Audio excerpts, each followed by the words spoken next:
I don't think mine is either.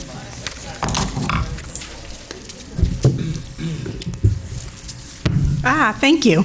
Let's bring this meeting to order. I just want to welcome you, and we're going to have the roll call, but I just want to welcome all my RTM members back. I'm so excited to see you, and we'll start with the roll call. Okay, when I call your name, please say yay. Adams? Here. Bailey? Here. Bauer? Bordelon? Here. If you're not here, you're not going to say anything. Casper? Yay. Yay. Chase? Here. Frickman? Here. Gustafson? Hanscom? Here. Katowski? Here. Lambert? Here. Marley? Marshall? Here. Martin? Here. Massett? Here. McDermott? Here. Melendez? Here. Mello Miller? Here. Merritt? Here. Monahan? Here. Newsom? Here. Oliver? Here. Pasqualini? Here. Perry? Here. Powers? Here. Pacino? Here. 23. Both of us. Both of you. Okay. Quinn? Here. Richards? Here. Rogers? Here. Stanford? Here. Irma and Jim Streeter? Strode? Here. Wagner? Washington? Here. Wells? Here. Whitehouse? Here. Whitney?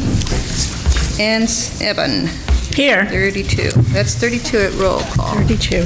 Okay, great. We have received communications from Representative Whitney, Representative Irma and Jim Streeter, and Representative Gustafson that they will be out. Representative Gustafson may join us later, so those are the folks who've excused themselves at this moment. The first thing on our agenda is to have a moment of silence. If you'd like to stand.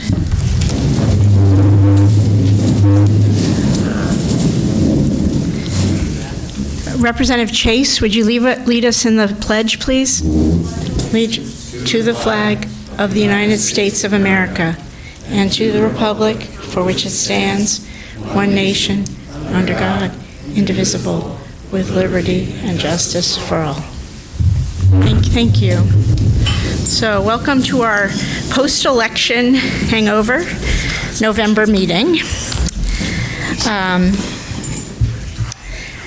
We have the minutes on the floor as our first item. Is there a motion to accept them? Motion to approve. Monahan, second Washington? Yeah, okay. All right. Any discussion? Any comments, thoughts on those minutes? All right, all in favor of accepting the minutes as presented, please say aye. Aye. Any objections? Please say nay. Any abstentions? All right, pass. Perfect. So at this time, this is the portion of the RTM agenda where the RTM welcomes comments from citizens. Each presentation should be limited to 10 minutes or less, and citizens should, if possible, submit written comments. Presentations should be limited to matters pertinent to Groton.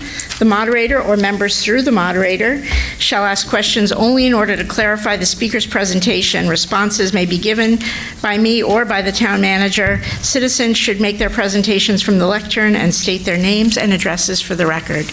And I think we have 3 people signed up. The first is Kevin Trejo. Good evening, Kevin Trejo, 536 Shenecosset Road. Good evening, members of the RTM, Town Manager, Superintendent. First, I want to thank the voters in Groton for the wonderful turnout that came out to vote. For whatever reason, what they voted for, fine. But thanks for coming out. I'd like to thank parties from both PACs for their beliefs and their hard work on getting the word out for the past charter revisions that was going to leave the RTM here now. So I'm happy to see you all here, happy to see you here for the future. That's my opinion. I think you're a wonderful body. I'm also here tonight because you are going to be voting on an ordinance to amend an ordinance. I'm on the Permanent School Building Committee. I don't know what I'm supposed to say or not to say, but the ordinance that you're going with is what the original pack the original 2020 group that spent 4 years looking at it was looking to build new schools. But at the time, when we brought it to the town council and everything else, the cost then would have been over the $184.5 million. Since then, the state has made some changes in different calculations, and has allowed Groton to build new. This is what you will be amending tonight if you vote to do so. I'm asking you to go along with the amendment so we can build new schools. It's not going to raise the price whatsoever, and having new schools is better than having new renovated schools by 20 years of efficiencies. So that's all I have, and thank you. Thank you. Ian Thomas?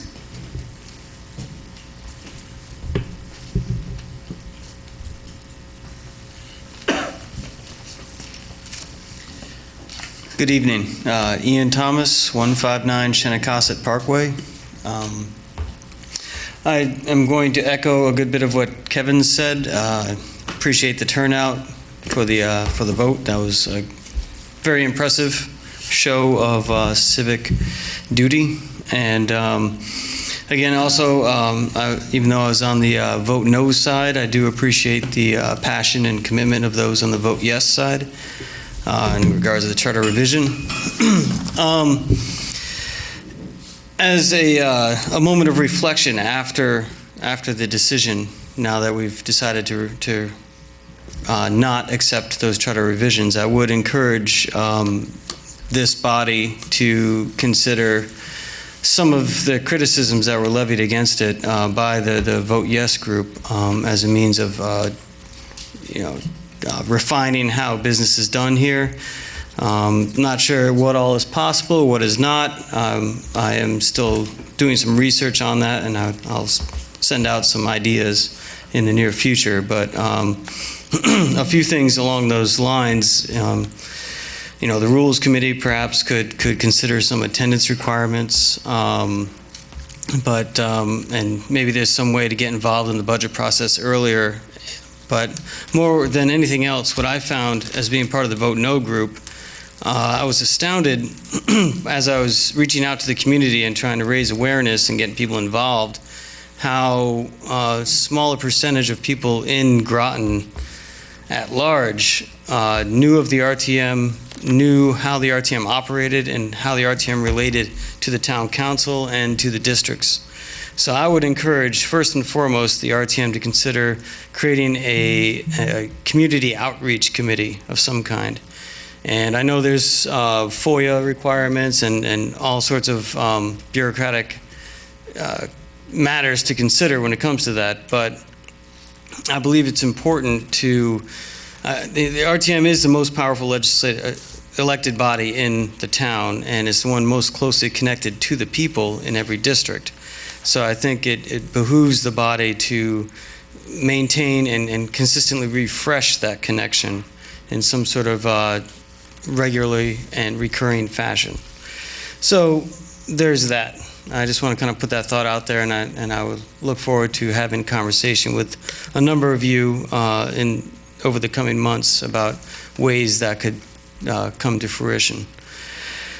That being said, shifting gears, now that we've got the vote no thing handled and that vote yes thing handled, in regards to the upcoming referendum in December, I would encourage you all to vote yes, echoing what Kevin just said. So there's that. Thank you all. Thank you. Good night. And I just wanted to say that the RTM is able to form a special committee, and we might want to think about doing that just to explore ways to address that perceived issue. So that's certainly something within our ability to engage with. The next person is Jean-Claude Amboise.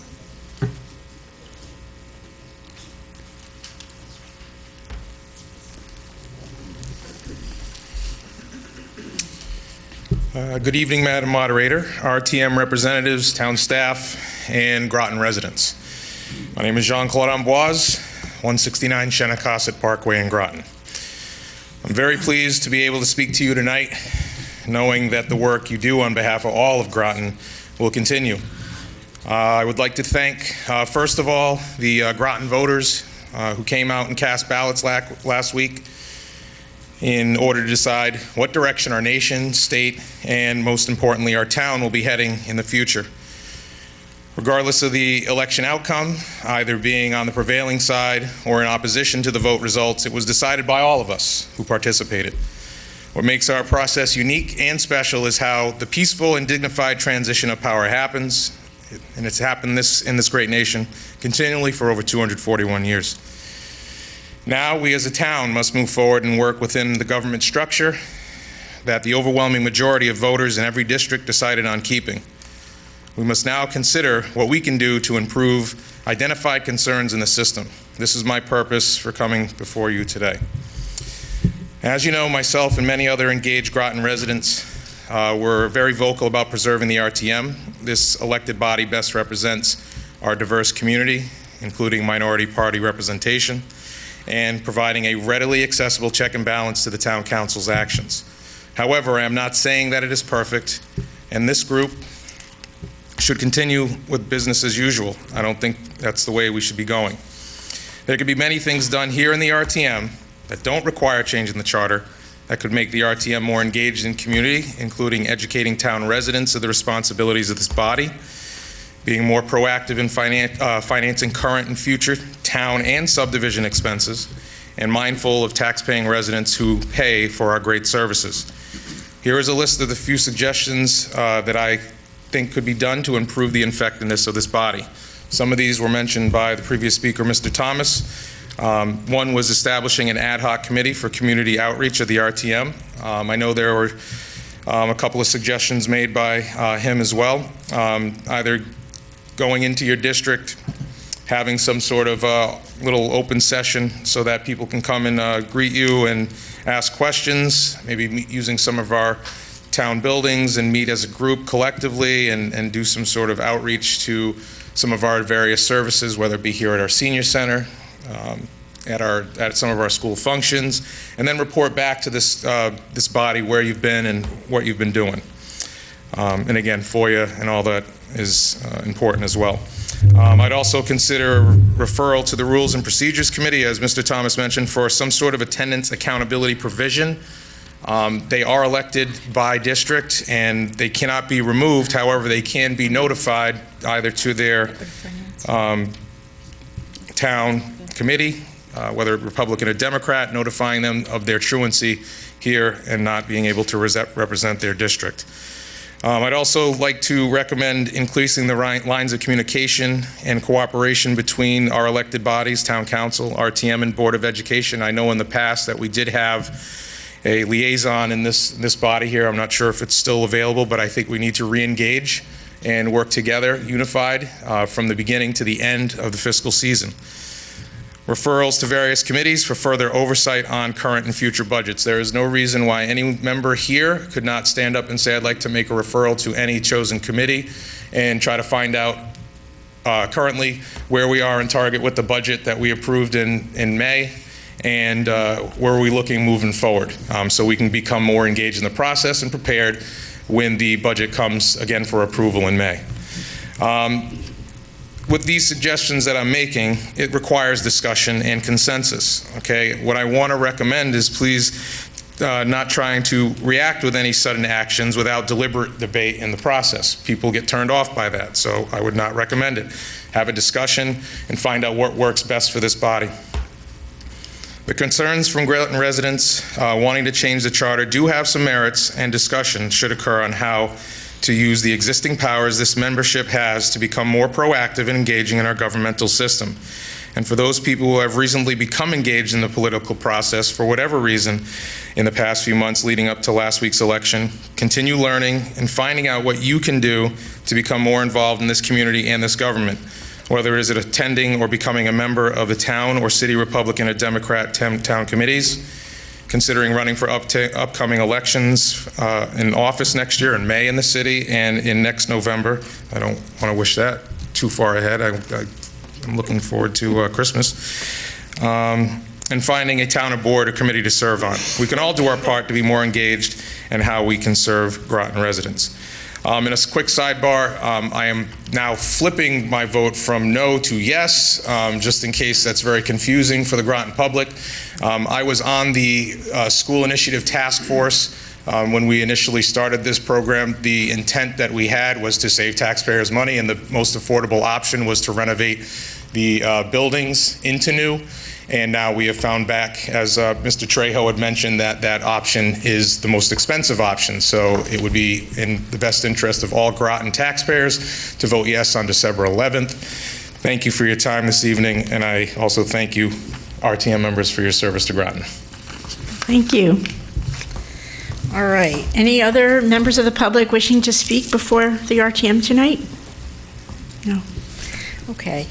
The next item on our agenda is a receipt of communications, and I believe everyone did receive an email from Richard Voyer of Mystic, Connecticut. He did have some questions on Groton 2020. I won't read it because I believe everyone received it. So. And the other item, which I've just received, are 3 referrals from the Town Council to the RTM.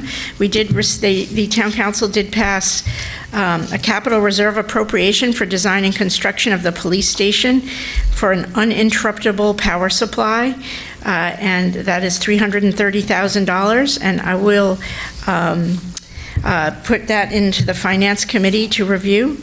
There was a resolution for FYE 2019 contingency for transfer wage adjustments, and that's for 1035 Public Works, a number of $45,947, and 1064 Parks and Rec, a number of $11,163, for a total of $57,110. That is also, I'm being referring to Finance.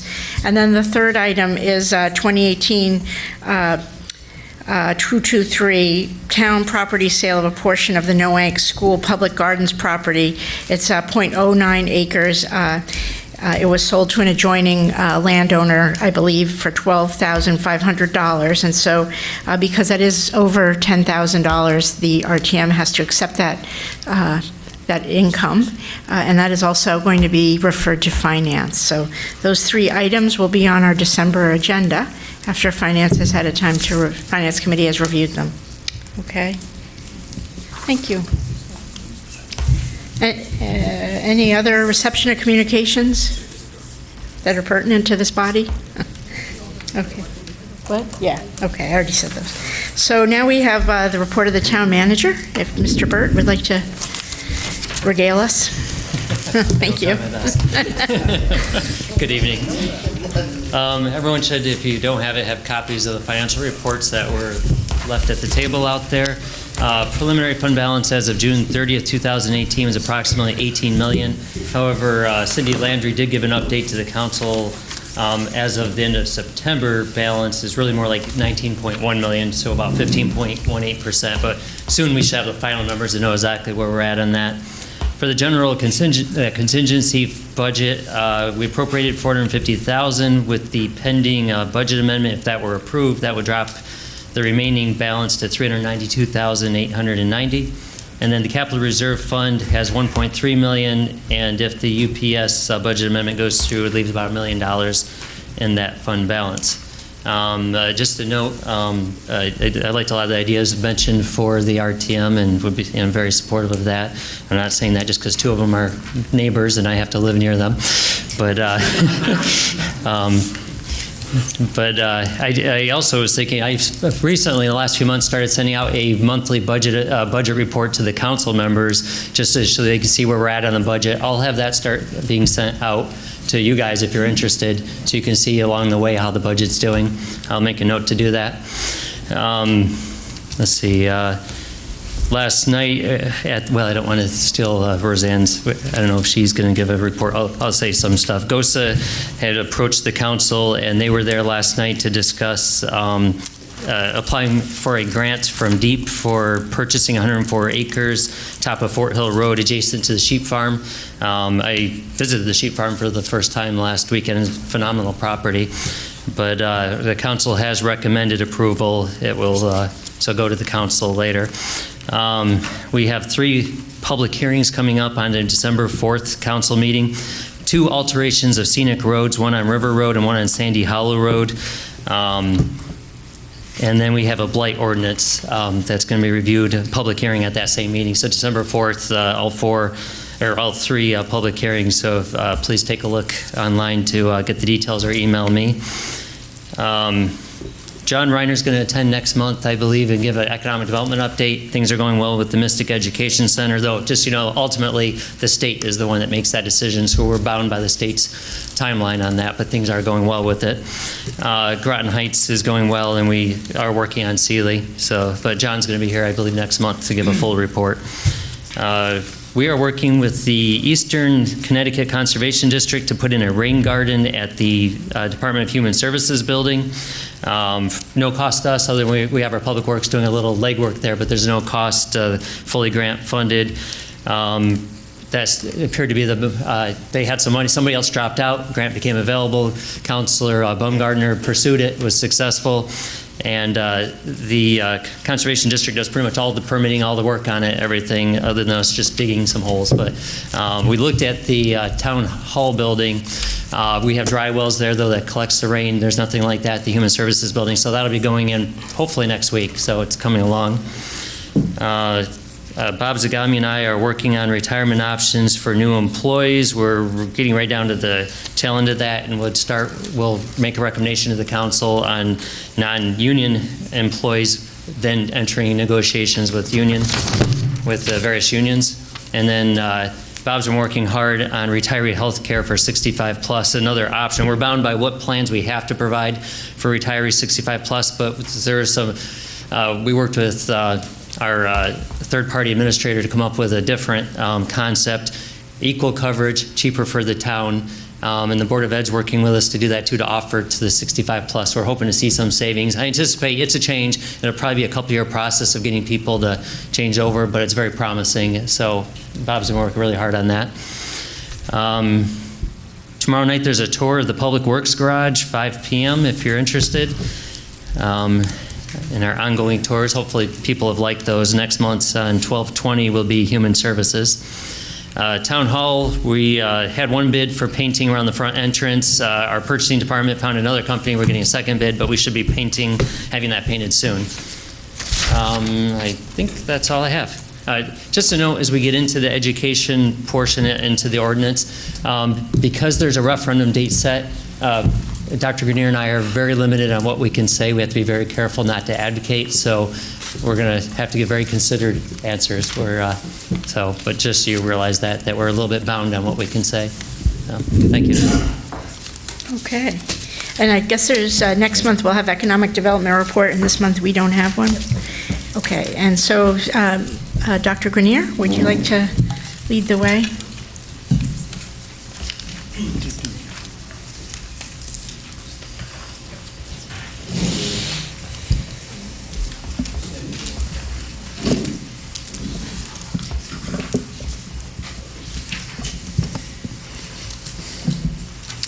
I'll give a minute to get the report around. Well, good evening. I wanted to start, perhaps you saw in the newspaper, but last week we had really a special Veterans Day ceremony. We learned last spring that a member of the class of 1981, William Hart, was unfortunately one of 241 Marines who were killed in the attack, in the Marine Corps barracks attack in 1983. I think his home of record was listed as North Carolina, and so the Day and other local news agencies never picked it up. So I was contacted by actually one of his classmates, and we had some students do some research. And to make a long story short, we put the kids and I put a program together, and with a little bit of good luck, we found his family members, a sister and a nephew, and lots of good friends in the area. So we had this really moving ceremony on Friday. And for those of you who know Fitch fairly well, there are 2 plaques in the lobby of Fitch High School. One that bears the name of William Seeley and 5 other Fitch graduates who were killed in World War II. Mr. Seeley being the first member of the Groton community. He was killed on the Arizona at Pearl Harbor. And then there's another plaque for the 2 gentlemen who were lost their lives in Vietnam. So we had a similar plaque, same size plaque made up, and we displayed that to the family, and then we will have it mounted this week. So it was there were several other Veterans Day ceremonies, but that clearly was the most moving, and the family was extremely grateful because, as I say, it was the only recognition William got, at least in this community. A couple of quick updates on facilities. We are continuing to work with the Department of Health, State Department of Health on the water issues. We have, they've advised us, and our folks are doing the work to remove and replace a fountain at Colchester School, and to make sure that the water that's going to the field house is safe. And so at this time, we're providing bottled water at the concession stand, and safe water is coming to the athletes from the high school. The other thing that you may have heard about is there has been actually a continuing problem with humidity at Northeast Academy. So we had in Mystic Air, and they did a test. I think there was concern that there was perhaps toxic mold, or so-called black mold, and fortunately that was not the case. We had the whole building inspected. But they did recommend, and we have contracted with an engineering firm to do a study of the heating and ventilation system. So it's going to take a bit of a while, but we know that, because we have a technician who works with this every day, we know that the humidity in the building is excessive. But last summer, of course, as you may remember, it was very wet and very humid, and so the building has responded, unfortunately, that way. So we're continuing that work. The other thing I want to mention is that we had a mental health summit on Monday, the 5th of November. It was our 4th one. Had about 125 people come to the high school, community members, mental health workers, and listened to a really terrific keynote speaker named Janine Fitzgerald, who is an expert on helping children and families cope with stress. And that was a very worthwhile event, and we broke up into small groups. And the Assistant Superintendent, Susan Austin, has really done a great job. As I say, this is the 4th one. And then the last thing is on Sunday, Fitch High School had its Athletic Hall of Fame luncheon, which was really terrific. There's a committee that picks 1 female and 1 male athlete, starting with the 1930s, 2 athletes per decade, and so 14 athletes were inducted, and it was really a wonderful event. And so I think there are now 89 people who have been inducted into the Fitch Hall of Fame, and so each member was given a plaque, and their name is going to go on a permanent plaque, and made a nice little presentation.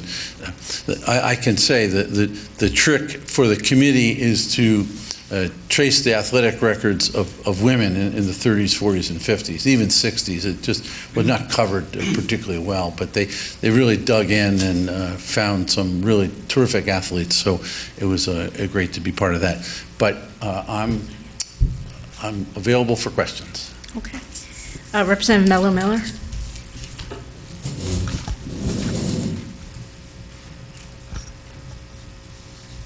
Thank you. Just a quick comment. In regards to next year for Veterans Day, perhaps you could think about honoring the wonderful military families and the service members that serve currently in Groton. I think that would be wonderful, and I think it would be very touching for the families here. I had a couple of questions about the study at Northeast Academy. First of all, how much is this costing us? We're hiring to hire Fuss and O'Neill. How much does this cost us so far? Well, I know the contract is for about 40,000 So 44,000. Where's this money coming from? from the operational budget. So the operational budget. So is anything? So it's 44,000. I want to just write this down really quick, and it's coming from the operational budget. So do you have a buffer for situations like this, or where's this money from the operational? Or what are we going to have to adjust because of this money so far? Well, the operational budget, yeah, we of course have repair funds in there. How much is the repair fund? Is this going to be able to cover it all? Yeah, oh yeah. Okay, so this is something that's already in the budget that we're not going to have to start? Right. Okay, and then are we anticipating any more costs? Because it said that the study is going to take 3 months. Well, we don't know what the study is going to generate. It could ultimately result in a kind of a CIP. We don't know. Because it's going from the HVAC system, possibly. Yeah, right. This study is essentially going to, I think they call it recommission the HVAC system. So this has been a problem. Of course, I didn't know much about it, but this has been a perpetual problem for quite some time. So we just want to be sure the HVAC system is sufficient to handle the load. How this HVAC system isn't very old though, correct? Because the school isn't very old. No, just 11 years. Okay, so it's 11 years old. So and this problem has been ongoing for the last few years. Is it just getting worse, or I'm just trying to understand why we're having to spend this money? Well, I think this summer was worse, and so it rose to the surface this summer. But I don't know that it's any worse than ever before. Okay, so right now it's within the repair budget. Is it possible for you to find the numbers of how much money we have in this budget? Just sure. to anticipate how much might possibly be needed, as you mentioned, possibly a CIP, just to make sure that we're still within the budget for the... Once I get the report, I'll report exactly what the engineers say. Okay, thank you. Welcome. Representative Bordelon? Thank you. Following up after the last town council meeting and thinking about Northeast Academy as a structure, not just as a new structure in the last 11 years, but as the demographics and the layout of the land there. Growing up in the town of Groton, many will know that land has always been very saturated, a lot of water, underground water. And moving forward, as we look at this new 2020 plan with new buildings, my concerns lie with our buildings managers and directors and direction as to how did we get to this point. Saying an HVAC system is not working up to par after only 11 years because we had high humidity, in my opinion, if that was my personal building, would not be acceptable, because a system should be able to kind of move where it needs to set course to make sure that the building stays at the proper humidity, especially only being after only 11 years old. Yeah. Also, the concerns of the leaking roof. I've been at that building when the roof was leaking, and I have concerns that we have a leaking roof after only 11 years. Moving forward, as we start moving towards our 2020 plan and building new buildings, I'm concerned as to our direction in the town of Groton and the proper infrastructures that we're picking. Looking at some of your CIPs that are coming up, we already have $110,000 to refinish the Northeast Academy and Catherine Kolonowski. So those are some current concerns. Looking at Northeast Academy, we speak about how we hired you just hired somebody, I can't think of it, an engineer to look at the problem at Northeast Academy, but yet we have not hired an engineer to look at the water problems in our schools. That's a concern to me, considering the water problem has been on our table for quite some time and yet has not been closed out. I believe Councilor Franco spoke about that at the town council meeting along with Leanne Aubry when I attended. So my concern is, why are we not hiring an engineer? I understand we're working with the Board of Health and trying to bring in people and experts to figure out how to fix the solution, but let's get the engineer in there. You got the money, let's use it, let's get moving on this, let's close it out, because we're being criticized in the town of Groton for not moving swiftly and not moving fast to keep our buildings maintained and safe. With that being said, that brings a lot of concern, because moving forward, not just the immediate problem, you might change a spigot here or change a fountain there. But when you have a building that has a new structure with old piping and an old section of the building, what is our long-term plan in this town to move to make sure that none of the other pipes start to break down. Because once you fix those, now you have a problem. What is your plan? Every 6 months, once a year? What is the plan? I'm excited how proactive you are about Northeast Academy, but I want to see that excitement in the water. Also, looking at some of the other issues is ROTC. I have went to your meetings. I have asked about ROTC. I feel in this town we need an ROTC program. Our students deserve that. With 25 roughly students graduating from Fitch High School going into the armed forces, as you just memorial the Veterans Day of a lost soldier. Now let's move that a step forward and actually start to support these students as they make those journeys into those as career options. Also looking at your SBAC scores, I spoke to you again at once upcoming meetings, and our scores were quite low. Looking at Westside scores in particular, because those are the scores that came home to my house. As a district, we're barely in the good zone, barely in there. I just don't know how that's acceptable, and as we continue to fund IB programs, which I'm in support of, I would like to see to make sure our remedial programs are being supported and that these children are getting the fair opportunity to be able to be in these top-notch classes.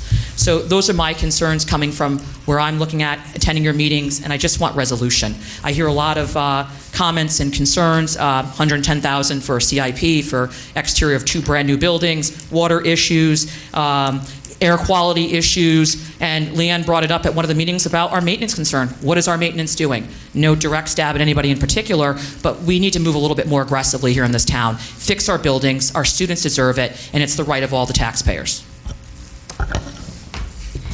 Representative Washington?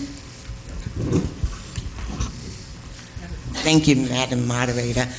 Since Representative Borderline brought up about the test scores, is it possible that you talk to us about the test scores in Groton? Sure. Well, actually, we were just going through over the last couple of months the test scores, and maybe. Sorry. Next time, I'll actually bring the test scores. What we're most proud of is that districts, as you know, in Connecticut are grouped by like districts called the district reference groups. And when we are compared to other, I think there are about 23 other districts in Groton's district reference group, DRG. We were #1 in language arts and #2 in math. Students had done, compared to the reference group, extremely well. Compared to the state average, just above the state average. But I'd be happy to show you those scores. The new state test called the Smarter Balance Assessment Consortium, or SBAC. They are a reflection of the National Common Core standards, and the test by every measure is much more difficult than the old CMTs. And so you see, we only report the number of students who met mastery, and so it's about 55–60% in language arts, and in math it's worse. Statewide it's worse, unfortunately. So we're working hard on that, but I'd be happy to show you the scores. And then maybe a little bit about our action plan that we've been working, of course, at the building level. The principals have been working, put an action plan together to address the literacy, which really is being driven by our Teachers College Readers and Writers Workshop and our math program by the math workshops that we're doing. In fact, next time I will see if I can bring a couple of clips. We showed those to the board last night. It really gives you sort of a window into the classroom, and it's quite different than some of the education that probably most of us were engaged with. Lots of really good dialogue about numeracy and literacy, but sure, I'd be happy to do that. Now that we went to magnet schools and hope to bring students back to Groton, how many students did we gain from going to the magnet school concept? So say last year 100 students left Groton to go to New London or wherever, and what about this year? Did some of those students come back again? At the middle school level, about 40 students came back. Our enrollment at the middle school has risen significantly. In fact, we're nearly up at 1,000 students combined. So that happened. We had students who were at magnet schools, private schools, home schools, and so there's been a real attraction to coming back to the middle school. On the other hand, it's a little bit tricky question because New London opened up another magnet school, so some of the elementary children went to that, and the Friendship School in Waterford opened, and so it's a free to the parent, free to the district preschool, and for 1 year, and then the children can stay there. That is a not free to the district kindergarten magnet school. So the enrollment numbers are lower, but not as dramatic as at the middle school. Middle school really brought some students back, and that's been very edifying. Representative Richards. Thank you, Madam Moderator. Just two things to know. I wanted to mention that at least one teacher at Northeast Academy had said to me that she'd been bringing up complaints about the air quality for about 2 years. Yeah. And so it had been something that people were made aware of earlier than this past summer. The second is... I think they've been bringing it up for 11 years. Has it? Yeah, well, I just found out, but somebody said it. It was built on a very wet piece of property. And so, I'm not an engineer, but that would have been a concern. But anyway, yeah, it's not a new problem. It's just sort of new to me. The second thing is regarding those possible changes. I hope this is something that you're already considering, but are there any guarantees by the builders or warranties by the manufacturers that we may be able to call upon to help with the price for mitigating these things? I don't believe that, but I'll look into it. That thought hadn't occurred to me, but yeah. Okay, thank you. You're welcome. Representative Lambert. Thank you, Madam Moderator. I wanted to say that I attended the Mental Health Summit on November 5th. It was a very great conversation, and it was well run. I wanted to say that with the great conversation, it was very well attended as well. So for those residents who weren't able to attend, where could they get information that was gathered at the event or presented at the event, as well as conversations or information that was created at the event through the different summits? I know we taped it, so I'll get that information, and I know each of the groups reported out, but I haven't yet seen those notes, so I'll make sure that's available on our website, and I'll make sure, if possible, we'll have Jeanine Fitzgerald's keynote speech. Representative Newsom. Thank you, Madam Moderator. Dr. Grenier, wasn't Fuss and O'Neill, weren't they part of the original design of Northeast Academy? I can't remember. I don't know. It's an engineering firm. I don't think it's an architectural firm, but I'd find out. I honestly, I don't know. I'm just curious. I just want to make sure they weren't the same people that designed the system first time. Well, that's that's worth looking into. Representative Casper. Thank you, Madam Moderator. Dr. Grenier, what progress has been made on chronic absenteeism? It seems like that was one thing that really... Yeah. We have taken on a number of initiatives. Our communications committee, it actually will be going out this week with the elementary report cards. The state guidelines for state law for attendance says that parents can allow their child to be absent for the first 9 times without any, they just have to write a note and say the child's out. Starting with number 10, there has to be some sort of note from a medical professional. It could be a nurse. But the problem is that I'm not sure that parents understand those regulations, so we've actually had a pamphlet made up that's pretty easy to understand. The chronic absenteeism, by the way, is more than 10%, so greater than 18 days.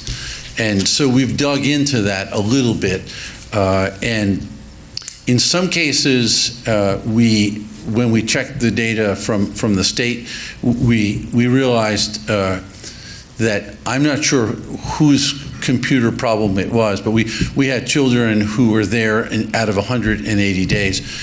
Supposedly they were there for 5 and they were absent for 175, which I figured was a juxtaposition. And so we contacted the state. Obviously the vast majority of our students is correct, so I don't know exactly what happened there. So we had a little bit of corrupted data.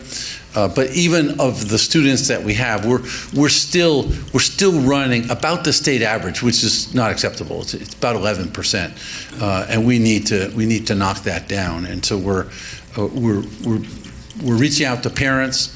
We understand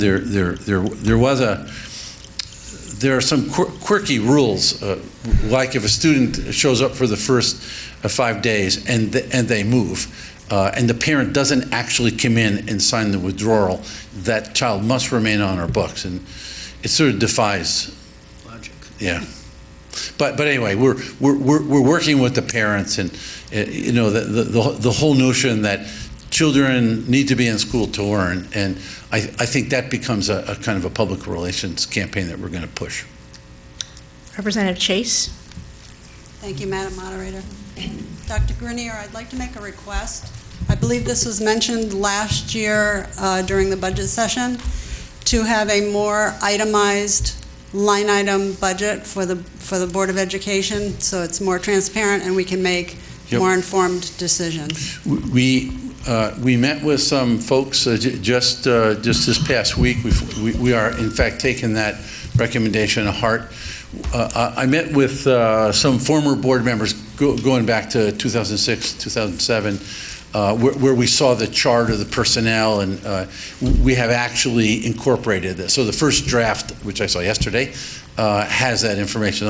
So I think you'll be pleased. It'll be a more informative document when you get it. Representative Merritt. In reference to that remark, I've also made a remark on that, and I do recall one page out of the budget last year where, if I believe I'm correct, it was administrators' salaries, and my intentions were to see each individual administrator's salaries not grouped together. To me, a line item is an individual per se, not a group of individuals. I believe that's how the body wants it broken down.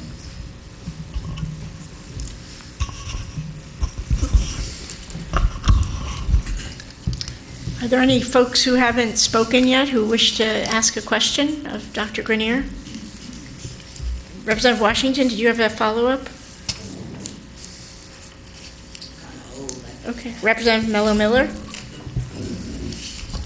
I apologize for not getting in this question when I had the floor just a moment ago, but I wanted to ask about the lead in the water. So you told us you were going to be updating us on the water, and now in the report today it's saying that they're still working on it, and now we have to retest again. So how much is this going to cost us to retest the water? Well, we're only down to 2 sites, so it's minimal. So what would be minimal, though? Maybe $100. $100. So are they going to keep testing it until the water comes back clean? I mean, what's the process from here on out? Well, There was a fountain at Colchester, and so they asked us to replace the pipes, and we're going to test that water. We're just working with the health department. Okay, so you've already replaced the pipes, and now you're just waiting to retest to get it clear? Right. So we should assume that a month from now, we shouldn't see Yeah. this anymore, and this should be all wrapped up? Please, God. Okay. All right, I just wanted to clarify because it's saying And by the way, the other thing I wanted to clarify is, we had veteran ceremonies with current active duty members. From your first comment, I forgot to tell you. We had lots of ceremonies all over the district. I just wanted to tell you about the special one at the high school. So in regards to the water, though, we're talking $100 more. And remind me again, where is this money coming from that we've been spending for this lead in the water? Repair From the account. repairs as well? Mm-hmm. Okay. All right. Thank you very much. Welcome. Representative Bordelon? So I just want to apologize because I didn't get this out. I get very excited. So I guess I didn't ask the right questions. What I'd like to see is a full report of all the fountains tested that we could actually tangibly see, broken down by the area, and what the number was of the allowable level. Because for me, no children should have any allowable level. Once lead enters your body, you cannot get it out. So my allowable level at my home would be 0. So sending my kids to school is very concerning that there's allowable level fountains per the state, but that might not be what parents want. And as a district, we do not have to allow the allowable level. We can act and bring that level down to 0. So I would like to see a report of all the fountain tested in the district, make that clear to the public, make that clear to the governing body. What the level tested at, what the intervention plan was, what was done at each of the levels, and moving forward, once we supposedly clear the current lead, what are we going to be doing in our buildings, like Fitch, than the older sections, because they could be breaking down while you're focused on these 3 fountains here, the other 10 down the hall could be starting to malfunction. So now once you start, it's an ongoing process. So those are the things I would like to see. I would like to see some tangible, readable results, where these allowable levels are so my student will not be going to them, and giving the public that knowledge. And then when you have allowable levels, you have to continue your testing. So I'd like to see some reports now. Yep. We've been got this for a while, and we've yet to be given any reports of those numbers broken down. I'd like to see those numbers. In regards to the SBAC scores that you spoke of when you responded to Representative Washington, the cohort that you guys used when I attended the meeting was an Alliance District cohort. It didn't have measurable numbers against our districts that are performing high, like Old Lyme and East Lyme. Those numbers weren't part of that. They were in schools like Norwich and other areas. So looking at that cohort, we were only measuring up against We other didn't do as Alliance. well as Greenwich either. No, but we were only Sorry. measuring. But we were only measuring against what I'm just wanting. Well, we were measuring against districts like Groton. Alliance districts, which Not is kind Alliance of districts. majority of them were DRGG. Yeah. So I just would like, once again, I'd like to see actual reports. I asked for the reports and I never see them. So I'd like to see real numbers. Sure. And when I never get a response back. So I would like something tangible that I can read to see what the plans are going to be. Sure. Thank you. Representative Chase? Thank you. I just want to make clear what I'm looking for in the budget, and to piggyback on Representative Merritt's. I'd like to see the entire budget like that, itemized. Every teacher? Not just, well, Every person? the way the town budget is. The way the town budget is. Well, the town It's very budget- clear, Okay. yeah, to us. Well, the board's finance committee has worked on this format, and so, I think you'll be pleased with it. Okay, thank you. Thank you. Seeing no more hands in the air, I think we can thank Dr. Grenier for his report and move on to liaison reports. Representative Katowski, do you have a report? No. Thank you. Representative Bordelon, do you have a report from the Board of Ed? Mine's always kind of hard. Pretty much talked about the 2020 plan, said it was ongoing. They were working on. They had a group together that they formed trying to name the middle school. They also spoke about the problems with the air quality and the lead. And those were the bigger items. Talked a little bit about SBAC, but that was pretty much a repeat of everything. Thank you. Representative Whitehouse, Economic Development, please. Just briefly, so the actual meeting that we had was very it's very technical. They're electing new chair and whatnot. But one idea from the EDC I'd like to bring to the RTM, especially around Mr. Thomas's and Trejo's ideas about a communications committee.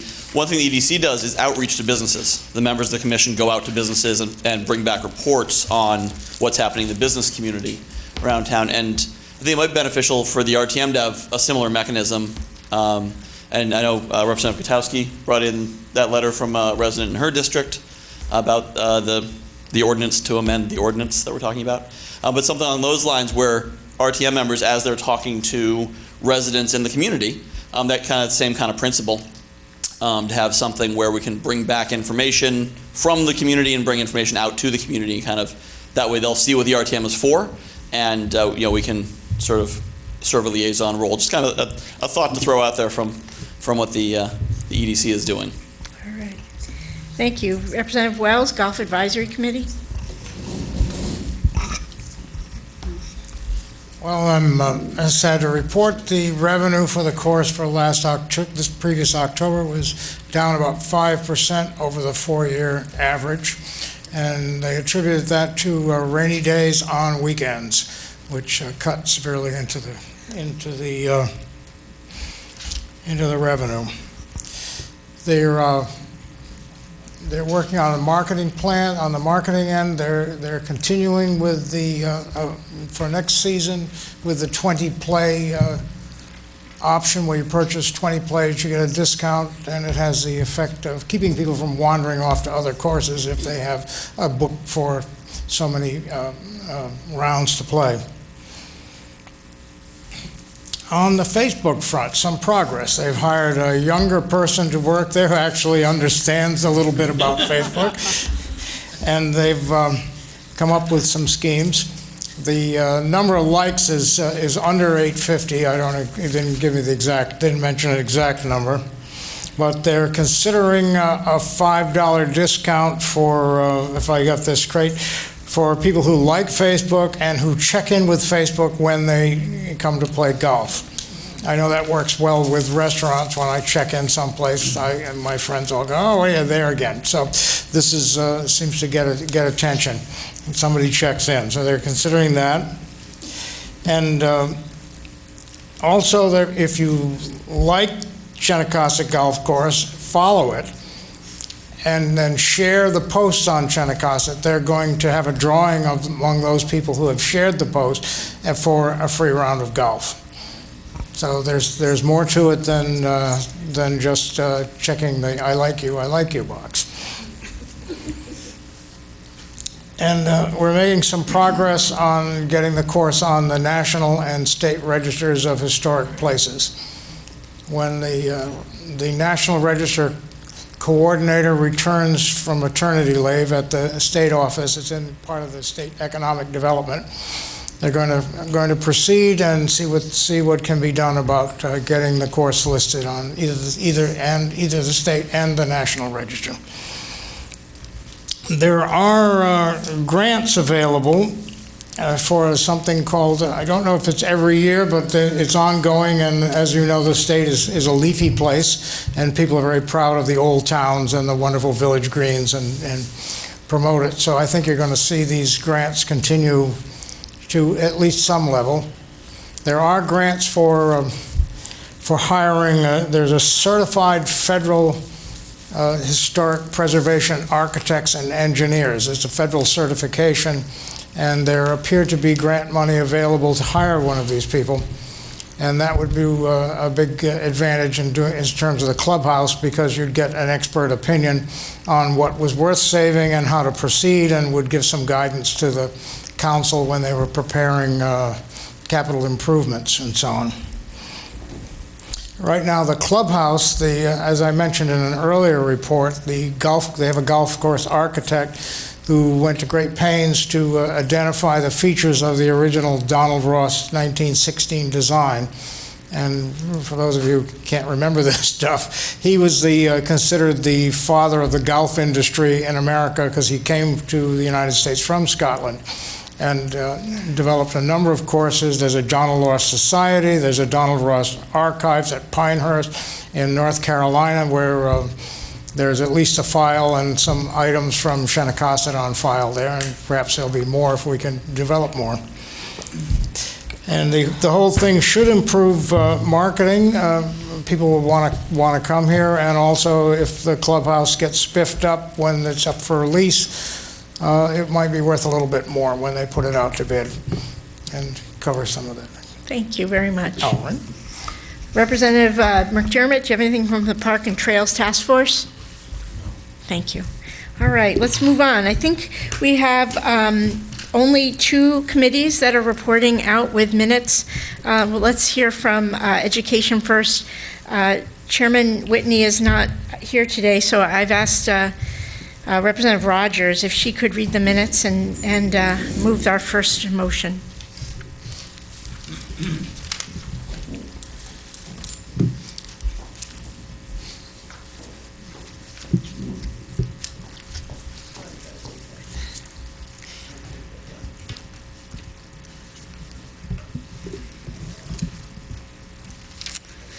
Okay, I have the RTM Education Meeting Report minutes from October 24th, 2018, 7 p.m., Groton Senior Center. The attendees were RTM Education Committee members Michael Whitney, Robert Bailey, Thomas Frickman, James Gustafson, and Annie Rogers. Kate Richards was an additional RTM member, and Groton Town Manager John Burt was in attendance. Just to clarify, should I read the entirety of the minutes? Okay. The agenda, 7 o'clock call to order, roll call, Representatives Bauer, Bordelon, and Quinn were absent. The committee had quorum with 5 of 8 members present. Calendar and communications at 7:02. The items on the meeting agenda were referred to the RTM by the Town Council and to the Education Committee by the RTM moderator. Then new business was 2018-383-5 ordinance amending ordinance 284. Motion by Representative Whitney to recommend approval of the amendment of ordinance number 284. Seconded by Representative Bailey. Discussed. Approved 5-0, no abstentions. Voting in favor were Representatives Bailey, Frickman, Gustafson, Rogers, and Whitney. Voting against were none. Ordinance number 284 was approved by referendum on November 8th, 2016. It appropriated $184,500,000 for the design and construction of the Groton 2020 plan and authorized the issue of bonds to finance the appropriation. The amendment approved by the Town Council changes Section 1 of the ordinance from renovating like new the 2 existing middle schools as elementary schools to replacing them with new elementary schools built on the same sites. The other wording changes specify the updated size of the new middle school and the exact name of its property location. Town Manager Burt explained that the state has determined the elementary schools should be built as new since this is the most cost-effective option. The state's decision is in writing. The amendment changes the ordinance to match the state's decision. The amended ordinance must be approved by referendum for the new elementary schools to be built. If the amendment does not pass in referendum, the 2 existing middle schools will be renovated to like new for elementary schools. It is unclear what the state reimbursement rate will be if in this case. The renovating option would cost more for the same level of school facilities and likely would require cost-cutting measures to remain within the appropriations. Committee members asked about the construction timeline. Town Manager Burt reported it is anticipated the new middle school can open at the beginning of the next school year, and the elementary schools may open later that school year. The deadline for shovel in the ground is next October, but it should be relatively easy to meet this deadline. Committee members also asked about the impacts on playing fields and wetlands and connecting to natural gas lines. The town manager provided information on these topics after the meeting. His email response is attached. Item number 2 on the agenda, 2018-384-4 Groton 2020 Plan setting referendum to date and form of the question amendment.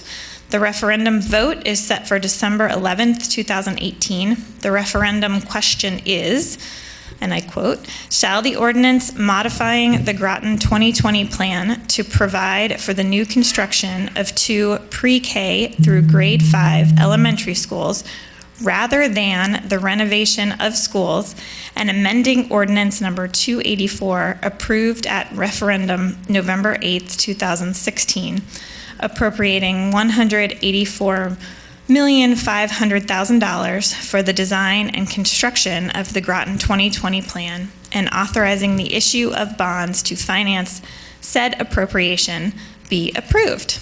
Question mark, end quote.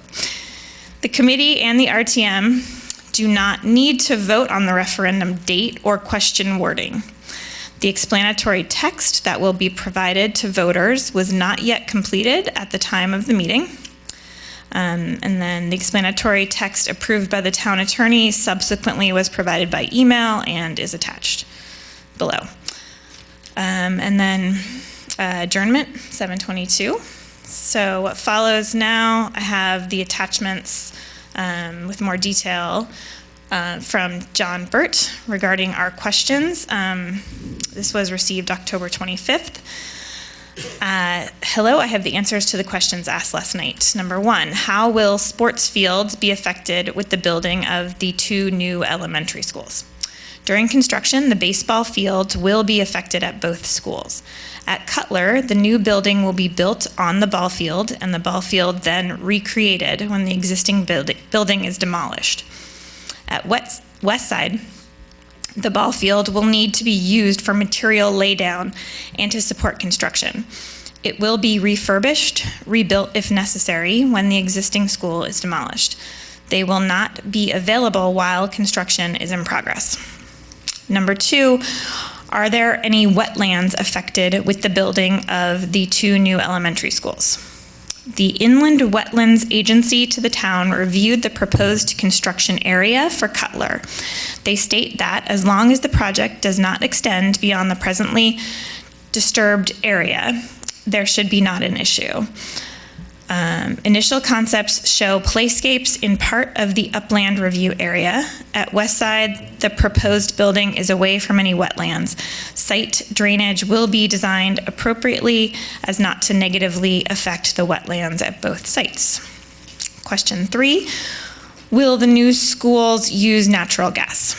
All 3 schools will be connected to natural gas. Westside is already connected. Discussion with the gas company has taken place to connect the middle school and Cutler. Thank you. And then I have the last, I think, second attachment anyway, also from John Burt on November 1st, with the final explanatory text approved by the town attorney. At the November 8th, 2016 referendum, voters approved an ordinance appropriating $184,500,000 for the design and construction of the Groton 2020 Plan, which was a combined project consisting of A, a new consolidated middle school on the Merritt property, and B, the conversion of 2 existing middle schools, the Cutler Middle School and the Westside Middle School, into renovated like new elementary schools, each dedicated to students pre-K through 5th grade. In connection with the appropriation, the voters authorized the issuance of bonds and notes in the same amount of $184,500,000. In order to qualify for school construction grant reimbursements, and as required by the state of Connecticut, the town presented 2 separate cost comparisons for each elementary school.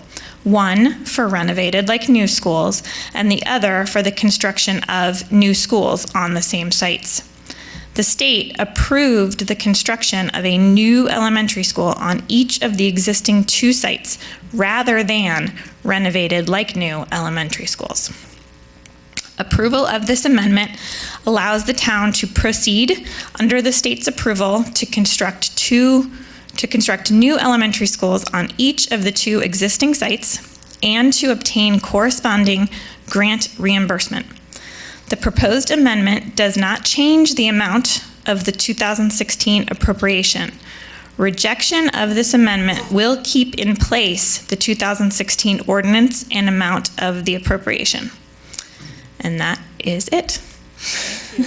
Would you like to, so my understanding of what we have to do tonight is we need to have a majority approval of this ordinance amending an ordinance that the town council has passed. Is that correct, Mr. Burt? Correct, because it's a bond ordinance, not just a standard ordinance. So, There's special rules in the charter on that. Representative Rogers, would you like to put a motion on the floor? I would like to. Oh, sorry, yes. Let's have a motion to accept those minutes. Do we have a second? Mello. Any discussion on those? Representative Newsom. Thank you, Madam Moderator. Just a point of clarification. I think you said that the committee said that if we didn't approve this tonight, that the project might have to be scaled back. Was that what was? Because it's the same dollar figure, right? Right. It wouldn't scale. If you didn't approve tonight, and we didn't go forward with a bond vote, we would remain with the renovate like new. And the issue there is we don't know what the state would reimburse, so you really don't know the cost implication, but I wouldn't say scale back's the correct term. Yeah. We really don't know the effect. Keep your comments just to the minutes, and we can discuss this more fully when we get a motion on the floor. Yes, ma'am, but our decision depends on the minutes Would you like of just the to committee, repeat so that I'm just trying to get section? some clarification. Well, we can. Thank you. I think that the manager I answered can my repeat question. that section if that's helpful. No, the manager explained it. Thank you very much. Any other clarifications? Okay, seeing none. All in favor of accepting the minutes of the Education Committee, say aye. Aye. Any opposed? Say nay. Any abstentions? Motion carries. All right, sorry. Now, please put a motion on the floor. I would like to make a motion for, oh goodness, okay, vote on 2018-383-5 ordinance amending ordinance number 284. Can you read the whole thing? I'm sorry. Motion.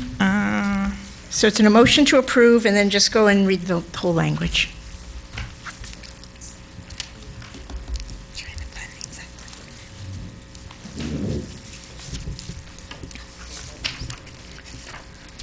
Okay, thank you. Ordinance amending ordinance number 284, approved at referendum November 8th, 2016, appropriating $284,500,000. $184 million, right? Sorry. I've said it so many times. Thanks. Mush mouth. $184,500,000. Right, for the design and construction of the Groton 2020 plan and authorizing the issue of bonds to finance said appropriation. Be it ordained by the Town Council of the Town of Groton that Section 1 of Ordinance 284 shall be amended to read as follows.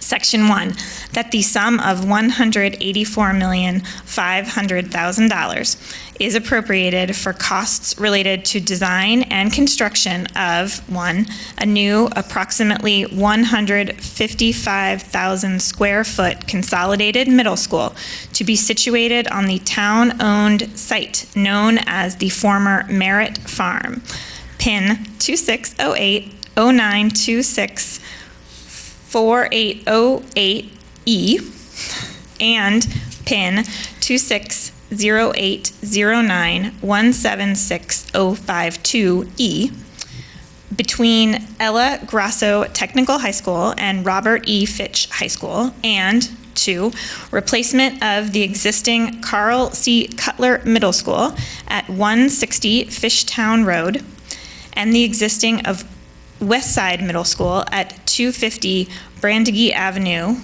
with the 2 new pre-K through grade 5 elementary schools, each of approximately 75,000 square feet.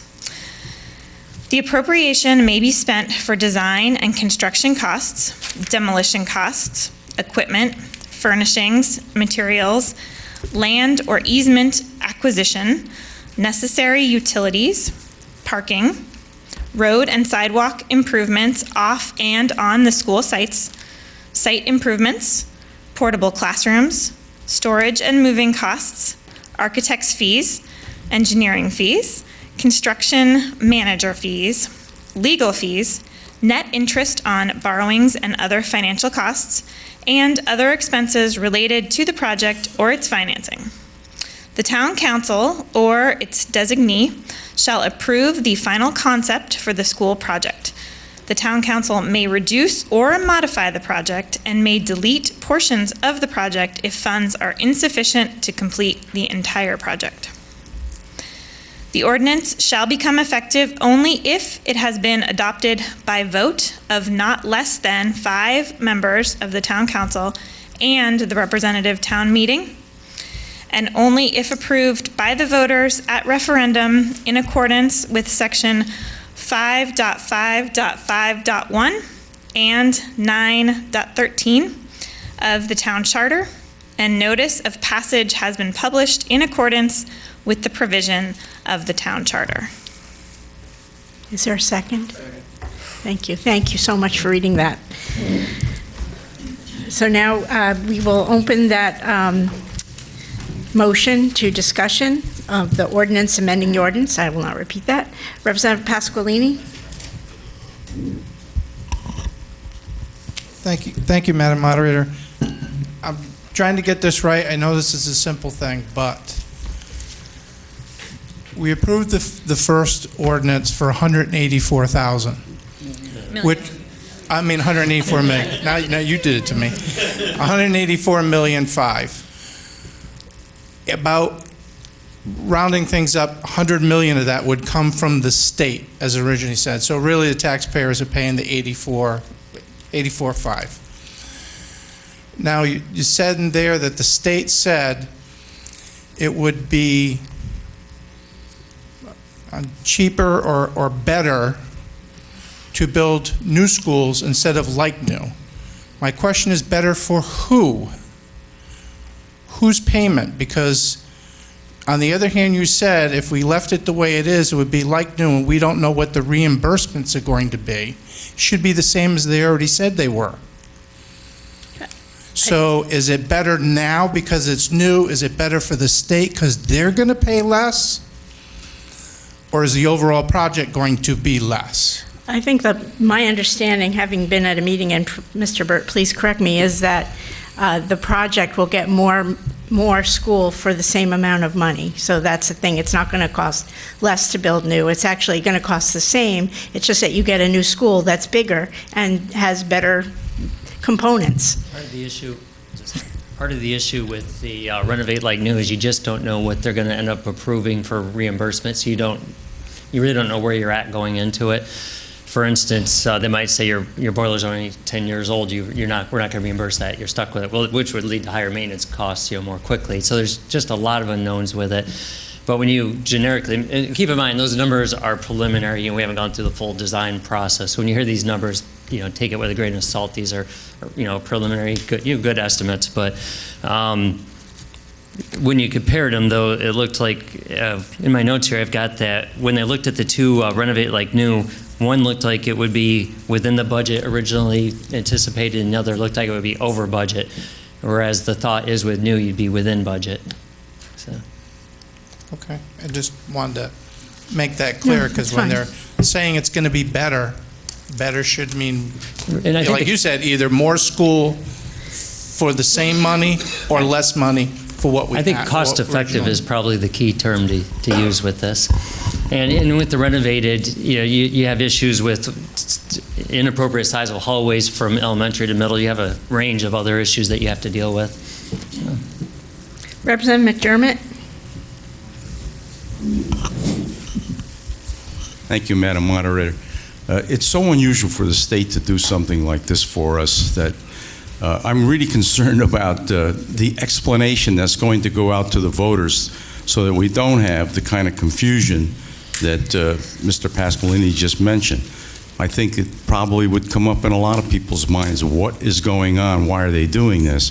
So I think that's the operative thing to do, is just make sure this is really clear and people understand what's going to happen, that it is a good thing. It isn't going to cost us any more money. We're going to get more for the money. Representative Newsom. Can I just add something? Oh, sorry. Just to Mr. mention, Burt, that I think Betsy and the town attorney did a great job with the explanatory text. We're very limited, on what we can say because of the issues on not advocating.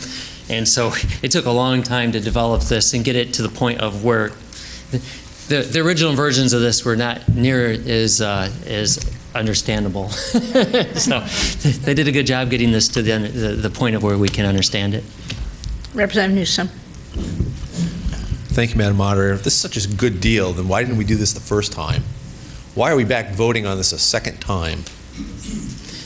I mean, if the state, and it feels kind of funny that the state's telling us, we'll give you more money. I mean, the state's never done that. They're not saying you give you more money one versus the other. Early on, people, I wasn't here, so I can't, I'm secondhand.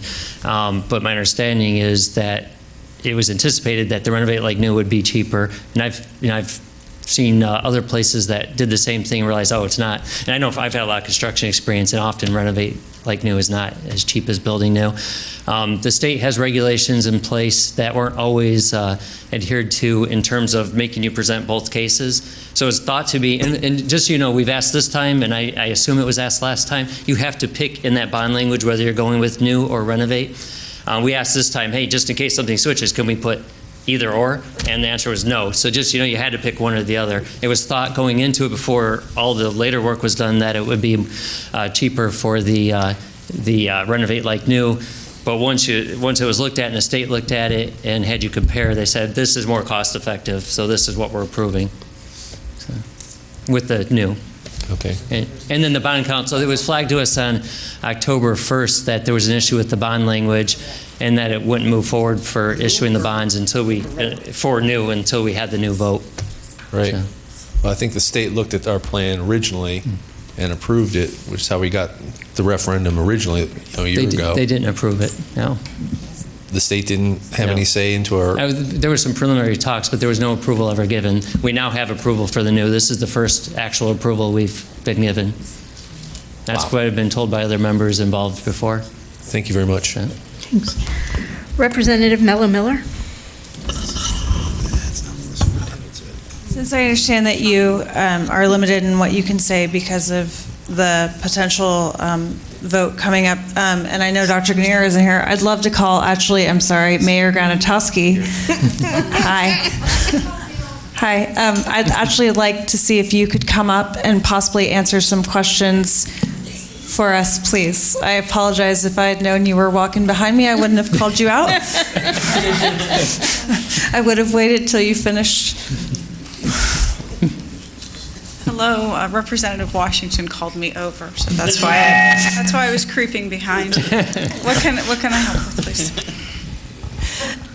Since we're having some questions about, and are you as limited as perhaps the town manager is as well? Yes. So can you, since you're also limited, can you possibly walk us through possibly what the town council vote was on this and what the town council's rationale was putting this forward, and maybe answer some of the other questions that if you had heard what we were discussing before, just to get clarification from a town council's point of view. I believe we were unanimous, were we not? I believe so. We were a unanimous vote to move this forward, and this is really loud. The amount of money is not going to change. So the amount that was approved originally is the amount that will be spent if this passes. What will change will be the quality of the building. If this passes, the state regulations have changed and they've told us we need to do what is the cheapest all around, as Representative Pasqualini was saying earlier, and that would be to have new buildings constructed for that amount of money.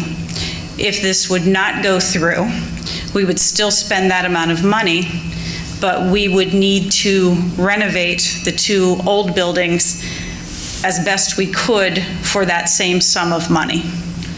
So the rationale of the council, I can go there, correct? I can say what our rationale was, is that we felt we needed to get the most we could for the taxpayer dollar. And in order to do that, we believe we should pass this referendum and get new buildings for the amount of money that the public had already allocated.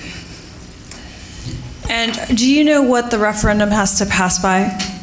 Is it 2/3? Is it majority? Majority. It's going to be majority by voters if we pass tonight. Yeah, and a majority by us and a majority by the voters. Yes, I was asking by voters. I'm sorry. Majority by It would be majority by voters. And you don't know this, but possibly, do you know how much this is costing us to have this special election? An election costs approximately $22,000. So this is costing us an additional $22,000. Yes. And was there any way to avoid this special? Only vote? if you are content to spend the amount of money originally allocated on renovating 2 buildings. Well, actually, we can't even do that because the state has said no. The state has, I'm sorry, go ahead. First of all, we didn't find out about the language issue until October 1st, which is too late to get on the November vote, so that's why it didn't go on there. Could you wait till, there's not another regularly scheduled vote to what, next, well, it's townwide, is it August next year? November. Is that townwide? No, that's city. But as it is, as you know, we've had some hiccups along the way on the middle school. As it is, nothing else can go wrong to be done and open fall of 2020.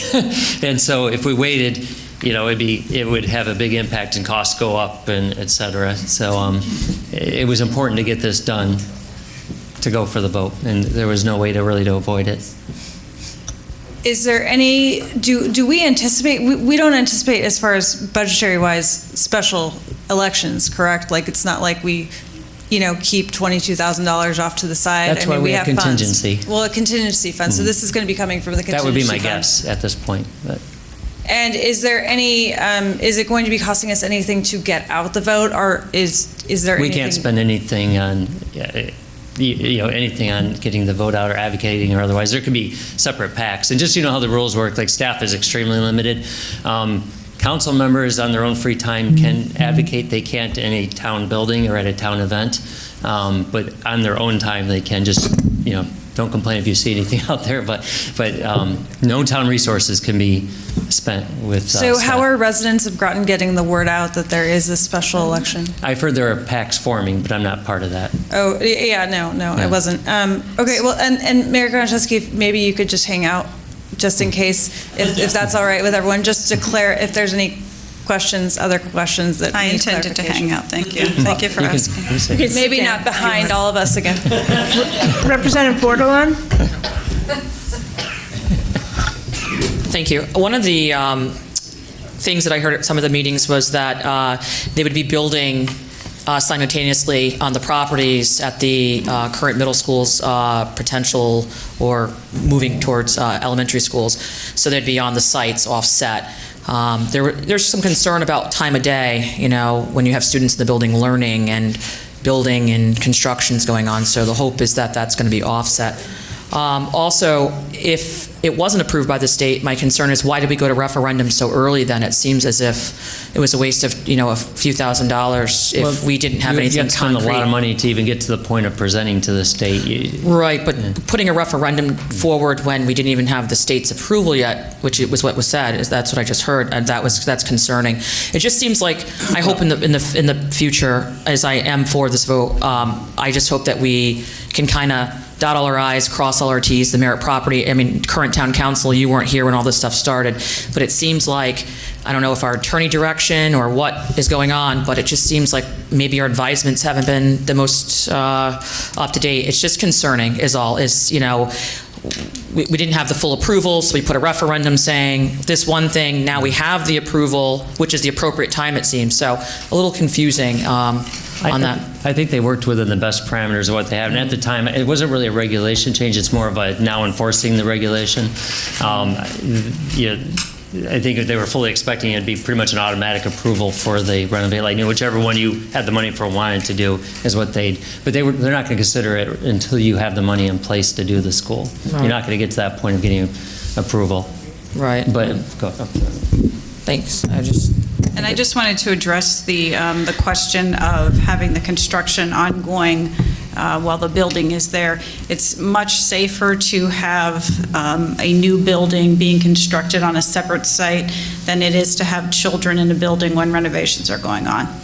So if we're looking at the safety issue, you're better off. I wasn't looking at the safety issue, actually. I was looking at the noise issue, just being in a building while construction's going on. Like less than, it's only a very so big of a property. So that was, at one of the meetings, Dr. Grenier had stated that part of the savings plan was that we could break ground early. And breaking ground early would mean building while the existing structure is being, utilized. And with that, I'm hoping that the piping coming in from the old structure is going to be also looked at, considering the lead issues. Points well taken. The town clerk would like to have a word. Oh, I just wanted to respond to Representative Miller. She asked about getting the word out, and the explanatory text will go to every household. So hopefully people will look at it. It'll be mailed?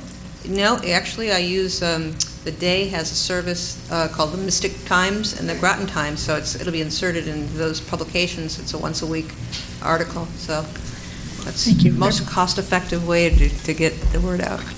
Representative Casper. Thank you, Madam Moderator.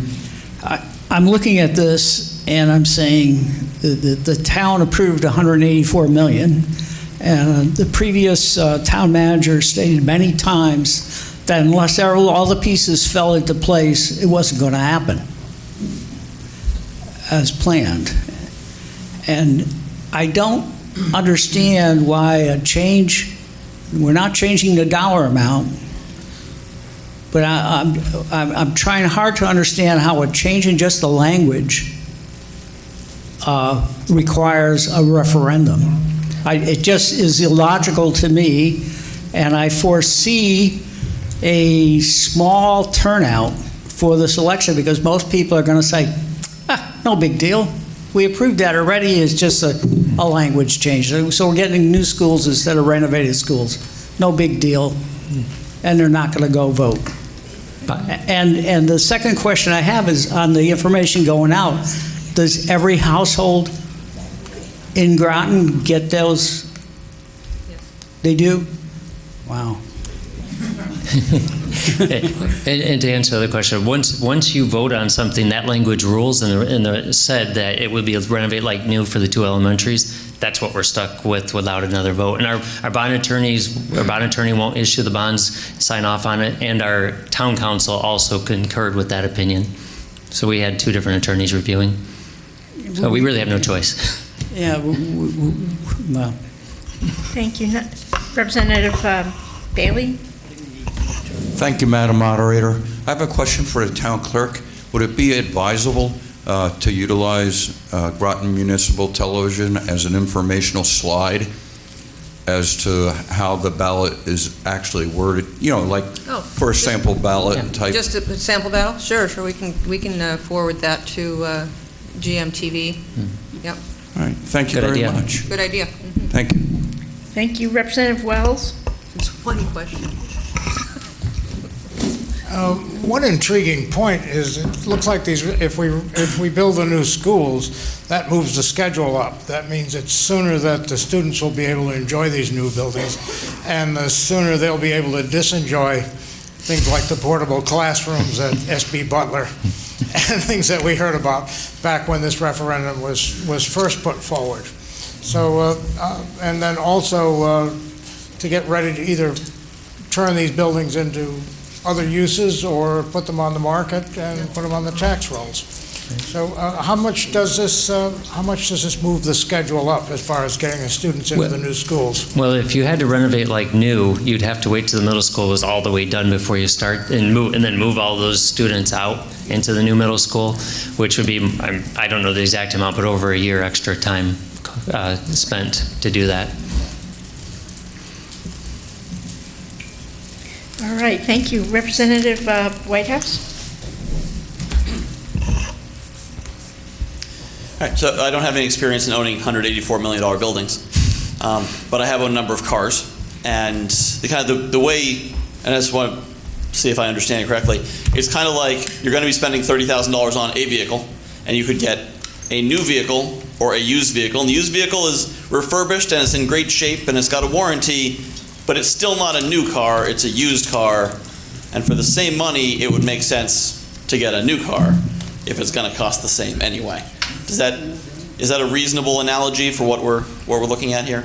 Yeah, I'd say yeah. Okay. Yeah, I think there's a lot of complex language and bond commissions and whatnot, but for people understanding what they're going to vote on, it's really, you're going to spend the same money. Do you want a new car or do you want a used car? And with maintenance issues with the schools, you're really going to spend more over 20 years, I would assume. Well, and yeah, we're 4 orders of magnitude larger, so obviously it's going to be a lot more expensive to deal with new boilers and new walls and everything else. So yeah, this seems like kind of a no-brainer that we should pass this, and yet new stuff is better than used stuff, especially when it costs the same money. Thank you. Representative Washington? I'd like to move the vote, move the question. All right, that's not debatable, and it's been seconded. So we have a motion to move the vote. Call the question. All in favor, say aye. Aye. Any opposed? Wait, Monahan, what, Newsom, and Kowski? Yeah. That's it? Any abstentions? Motion carries. All right, so we have a motion on the floor. That motion is to an ordinance, amending ordinance number 284, approved at a referendum on November 8, 2016, appropriating $184,500,000 for the design and construction of the Groton 2020 plan and authorizing the issue of bonds to finance said appropriation. The language, I don't have to reread it, do I? No. I just want to remind us what we're voting on. All in favor of that motion, please say aye. Aye. Any opposed, say nay. Any abstentions? Motion carries. Thank you very much, Representative Rogers and Mayor Granatowski and Mr. Burt. Oops.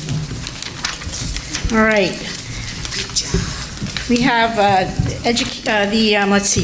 Rules and Procedures, I think, Committee has revised ethics ordinance that they were considering. Chairman Richards, would you like to join us?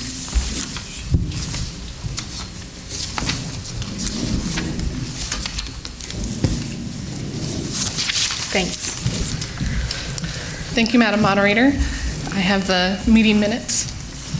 Our meeting was Thursday, November 1st at 7 p.m. at the Groton Senior Center, Classroom A.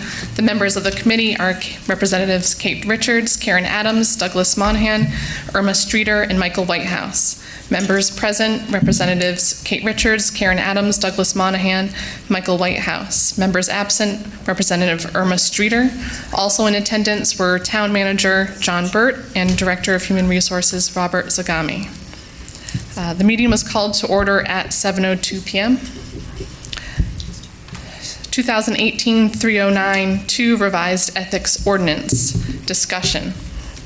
The committee first discussed the history of the ethics ordinance and the current need for one per the town charter.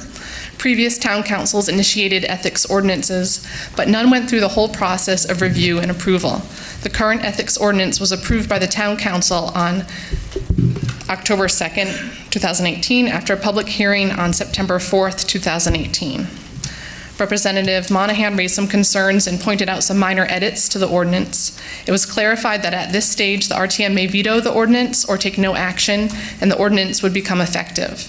The concerns raised by Representative Monahan included a need for clarification that the definition of gifts in Section 3 refers to the Connecticut General Statutes, a possible need to explain how the Ethics Commission would use alternates to the committee, questioning the exclusion of employees of the Board of Education from the ordinance, and possible implication of Section 7(2)(f) on hearings that a respondent may claim the town pays for their attorney.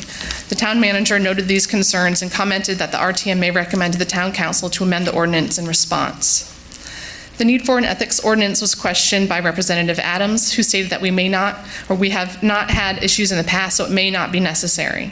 In response, the town charter requirements were discussed, and the benefits of having an ethics ordinance in place to clarify what is considered an ethics violation and how to address it.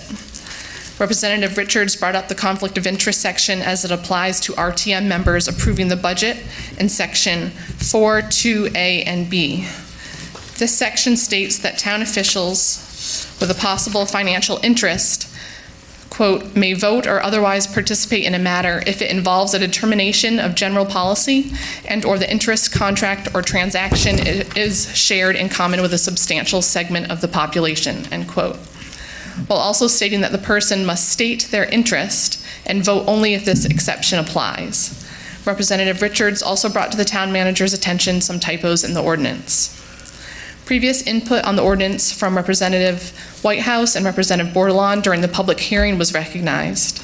Committee members discussed the process for reporting and investigating complaints and the possible consequences for an ethics violation. A motion was made by Representative Whitehouse for the RTM to not veto the ethics ordinance, seconded by Representative Monahan. The motion was followed by general discussion of the ordinance. The vote was in favor, 3, Representatives Monahan with some reservations, Whitehouse and Richards, against 0, and 1 abstaining, Representative Adams. The result was the RTM Rules and Procedures Committee recommends that the RTM allow this ordinance to become effective and not to veto it. There is a motion to adjourn in a second by Representative Monahan and Representative Adams, and the meeting was adjourned at 7:38 p.m. Meeting minutes prepared by Chairperson Richards. Thank you. Do we have a second? Second, we have a motion on the floor to approve the minutes. Is there any discussion? Representative Bordelon? And this is of the minutes? Yeah, never mind. Okay. Any discussion, any of the minutes? Okay, seeing none. All in favor of approving the minutes as read, please say aye. Aye. All opposed, say nay. Any abstentions? All right. Motion carries. Would you put that motion on the floor for us, please? Or you don't have to, actually. I don't think we need to have it. So let me just state what we have to do here is we have the ability to veto it with a 2/3 majority, or we can take no action. Representative Newsom. Madam Moderator, for the purpose of discussion, I'd like to make a motion to veto the ethics ordinance. Okay, there's a motion on the floor to veto the ethics ordinance. It's been seconded. And just to remind us, we do need a 2/3 majority to veto it. Is there any discussion at this point? Representative Monahan? Thank you, Madam Moderator. I support allowing this to become an ordinance and not vetoing it. It's required by the charter. It's, as I said in our caucus, I don't think it's a perfect document, and I blame myself for not getting involved earlier in the process when this first started, because we're now at a situation where we either approve it or don't. My one little technical note that I want to make sure, I don't think it's going to be a big deal, but I don't think the language as it's written was intended to provide counsel to people who are subject to a violation, an alleged violation of the ethics ordinance. The language talks about the right to counsel, and I think it's not a big issue, but I just want to make it clear, passing this does not in any way, we are not going to provide free counsel to anybody who's on the wrong end of an ethics violation. They have a right to obtain counsel, and they can pay for it. We're not going to provide that. I think that there's a minor thing about, it doesn't really talk about the substitute people. It doesn't really describe how we're going to use substitutes if there's somebody doesn't show up or appear for an ethics hearing. And then I wasn't really thrilled to find out that the Board of Ed employees, and I assume that includes also Dr. Grenier, are not subject to this ordinance. It seems like a huge gaping hole. Why? Mayor Granatowski was still here. I think she had a reasonable explanation for that. So I would ask if she could explain that to you, because I find that to be a problem, but I think there's an explanation for that. So I don't think we should veto it. Mr. Burt would like to respond to that, and we'll also invite Mayor Granatowski up as well. Thank you. Yeah, first of all, just a little bit of background on why it's needed. It is required in the charter for at least the town proper. It's been looked at many times over the years and failed to go anywhere. Because it's in the charter, we often get the expectation from people that we will have such an ordinance. It's only happened a handful of times since I've been here, but occasionally someone will want to file a complaint with the Ethics Commission and sorry, we don't have it, but your charter says you have it. So that, that's been an issue.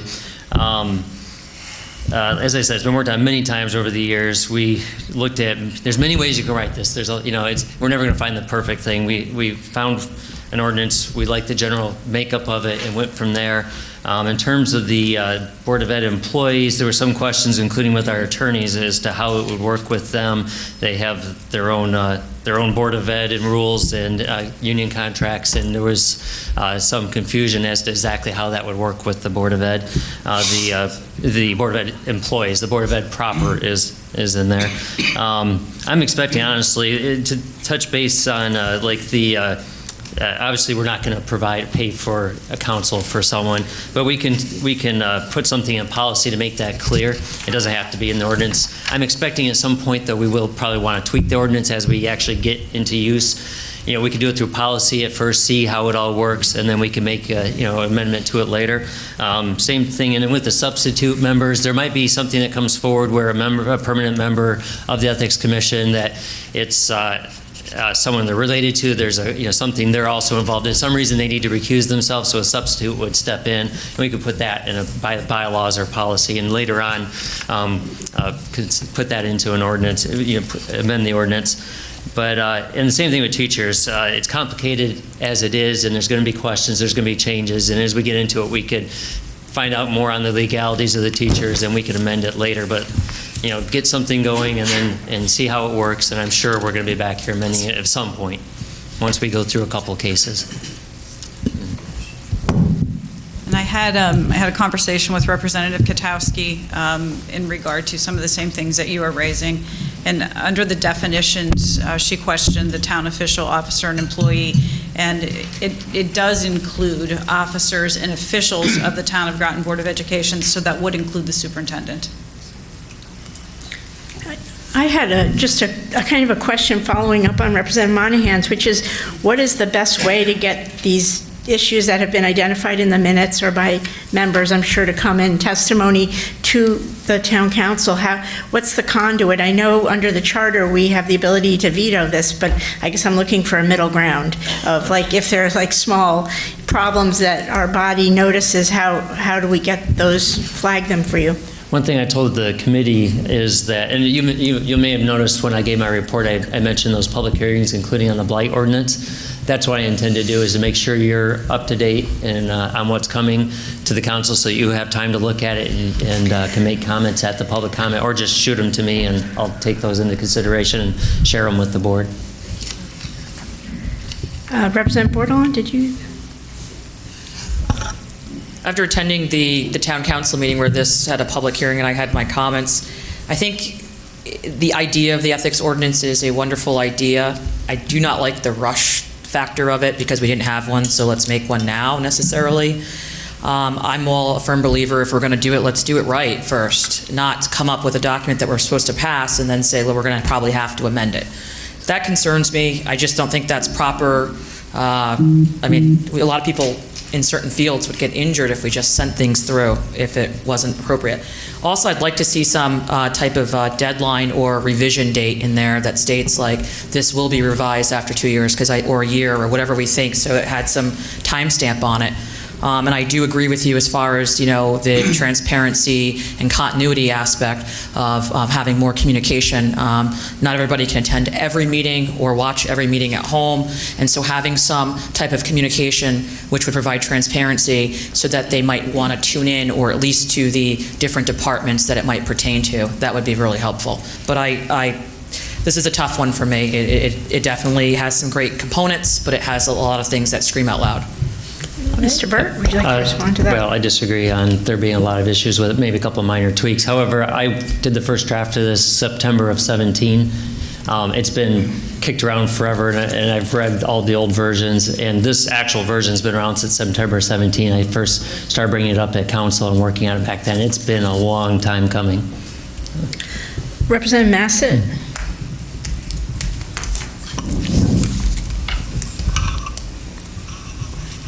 I sit on the City of Groton Ethics Commission. And to be absolutely honest, it will have to be tweaked.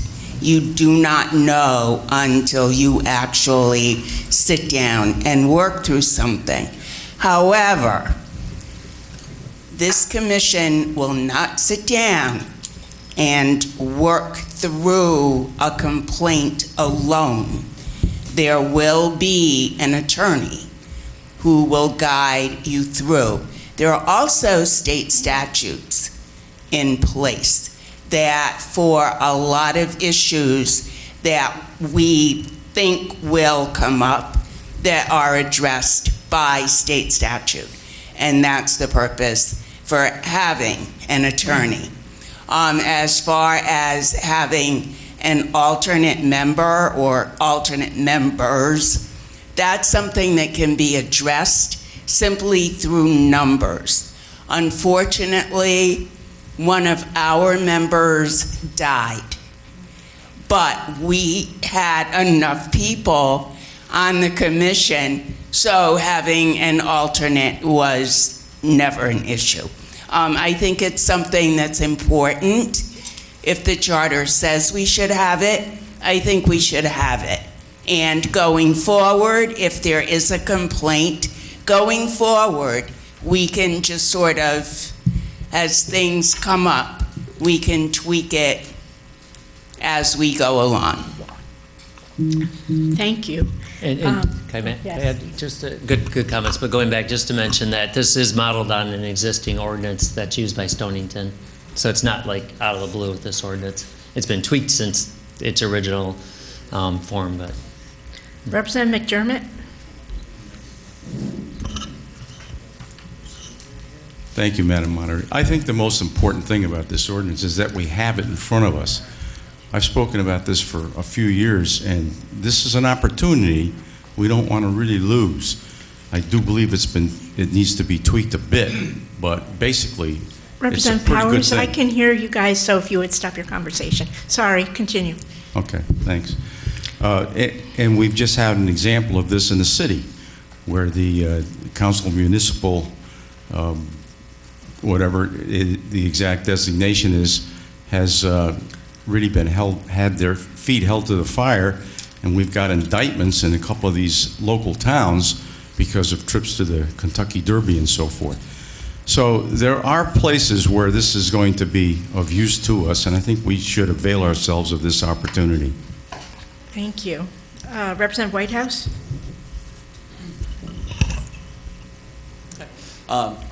First, Mr. Burr, I do want to thank you for receiving my comments so quickly when I did bring them up at the town council meeting.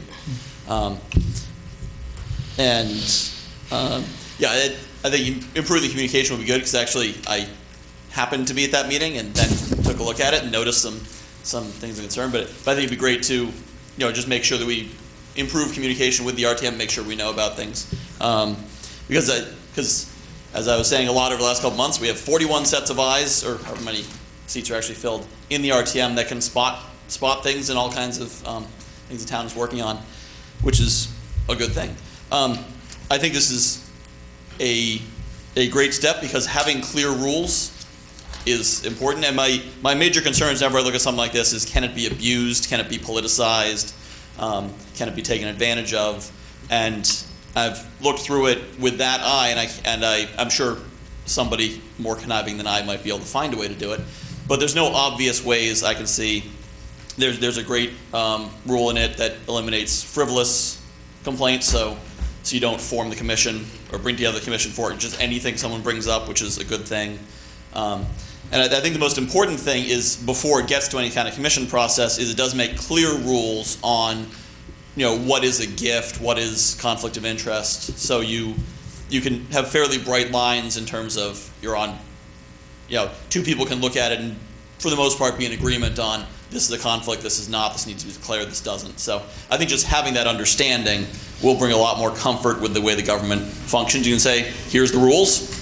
See, maybe you don't like the outcome, but at least you can see the rules by which we determine what we're allowed to do and what we're not. And I think that's a very good thing for a proper governmental function. So I definitely support this as it is. I'm sure we'll improve it as Representative Massett said. With experience, we'll discover the real things we certainly couldn't have thought of until we run it through its paces. But it seems like a pretty solid document for this point. Representative, I just want to mention, in terms of getting the word out, I'm going to send you guys the blight ordinance rather than just telling you when the public hearing is. I'll just start sending out copies of the ordinance drafts, and you can funnel comments back to me. So I'll send that out tomorrow. Thank you. Representative Pasqualini? Thank you, Madam Moderator. And I'm sorry, I was trying to read through this to make sure I wasn't going to ask a question that's there and I'm missing it. But I'm still missing it. I'm not seeing timeframes. I see the 180 days, but I don't see the due process timeframes as to it starts at a certain date, within 60 days there should be a ruling, in 80 days, whatever it is, there should be an end, not an open end sliding around. That meetings should be, there's not a lot there on the due process part and showing times, unless I'm missing it, or you're just saying it's in a statute, which I don't think anybody should have to go to a statute to read the town ordinance. We should adopt it in there. There's quite a few. There's quite a few. Date timelines in there, like the investigation commission shall make or cause an investigation to be made sufficient to decide whether there's a probable cause within 90 days. There's a series of those in there. However, if there is something missing, I tried to catch all those and make sure there's a time frame on each one in there. There's quite a few timelines in there. 3 business days. Yeah, like after it's finding 3 business days to notify. There's. Yeah, that's what I'm saying. I didn't know if you referenced the. What I'm going to do too is. The things I'm looking for is the due process part. Right. And some things are more complicated than others. We'll try, and we could do something through bylaws if we need to, but some things are real simple and some things aren't, and I kind of want to get in there first to see, but it's a point well taken.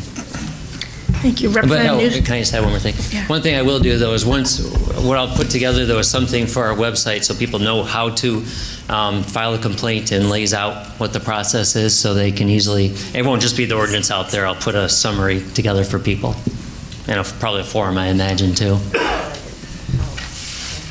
The town clerk would like to clarify. So I just wanted you to understand that when an ordinance is proposed by the council, there's a process, and the RTM is notified prior to the publication of the proposal. So you get an email with the entire ordinance proposed, and I'm sure you remember these. And that's before it's published in the newspaper. This also gives you the public hearing date. You'll be receiving one soon about another ordinance. So. Representative Newsom? You get plenty. Plus, we put it on the website, too. Thank you, Madam Moderator. So I'm reading 2C. The Commission shall have the power to hold hearings, administer oaths, examine witnesses, receive oral and documentary evidence, subpoena witnesses, require the production for examination by the Commission of any books, papers, as permitted by law, which are relevant in any manner under investigation or in question. That's a lot of power. So what I want to understand is, town council comes in, they're going to, the new town council, and the people, everybody put this together, they're honorable people. I mean, I know all these people, but 10 years from now, I may not. The town council comes in and they immediately appoint their own people to be on the ethics commission. I mean, so one of the issues is, my concern, how is the a person being protected from any kind of political backlash, and we know that can happen. The other thing I'm concerned about is there's no consequences in this ordinance that I can see. Other towns' ordinances, ethics ordinances, have consequences. So I'm not sure what this ordinance does. All it says at the end is that the matter will be referred to somebody. So for instance, if somebody swears on an affidavit that they heard that somebody, or they saw somebody do something, and this is grounds for an ethics hearing, and based on that, people get pulled into a public hearing, and the question is, what will we do with that person? There's nothing in the ordinance that gives any kind of consequences. Yes, please, Mr. Berg. Sure. First of all, the first thing that happens is the attorney reviews the complaint to see if it even falls under this ordinance. If they reject it, it doesn't go anywhere if the town attorney doesn't reject it. And as you see, it's mostly financial matters related. But so the attorney has the say. The problem is we have union rules that can't be overridden by, we're bound by bargaining agreements on how the discipline works. You can't just discipline elected officials. We're pretty much hamstrung out. And by the way, I looked at least at a minimum 25, 30 ordinances. Like I said, this comes right out of almost the Stonington one. When you're dealing with unions, you're very limited on what we can do. You can't override the contracts. So consequences, all you can do is give it to the proper, it's got to enter the proper procedure for discipline. So. Mayor Granatowski, please. Thank you, Madam Moderator. One of the first things we changed from the Stonington ordinance was there was no standing ethics commission. And it was written so that if something was filed, the sitting council would select who was going to hear the complaint.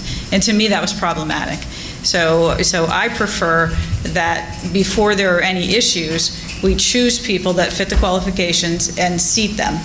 And they'll just be sitting there. And if something comes up, we don't have any politics to it. These are the people that we selected that we thought were fair people, and they would hear this complaint. So we did consider, and we did try to take the politics out of it. And they are 2-year terms, so if we start now, it will be the next council that will appoint the next body, and they may just continue. But there were some things that we changed, and we had one of our counselors is an attorney, and he went in great detail through this and made many suggestions to the manager. And as he said, we've been working on this for a very long time. I don't know when the first time we saw this was, but it's been a long time in the making. And the charter that we're working under was approved in 2009. And since 2009, we were supposed to have an ethics commission. We need to do this.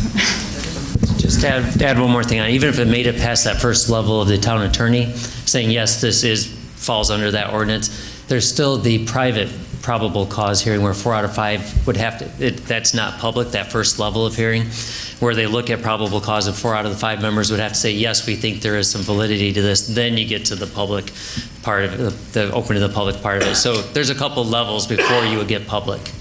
So. Representative Chase. Thank you, Madam Moderator. I went through this and have a lot of markups on it, but I'll just name a couple. Going back to the dates that they were talking about, time frames, it should be made clear that it's calendar days or business days, because that will come up.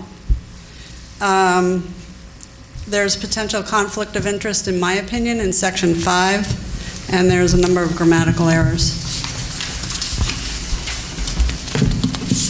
If you want to send me those at some point, what we'll do, I'm going to make a list of things to change for the next week.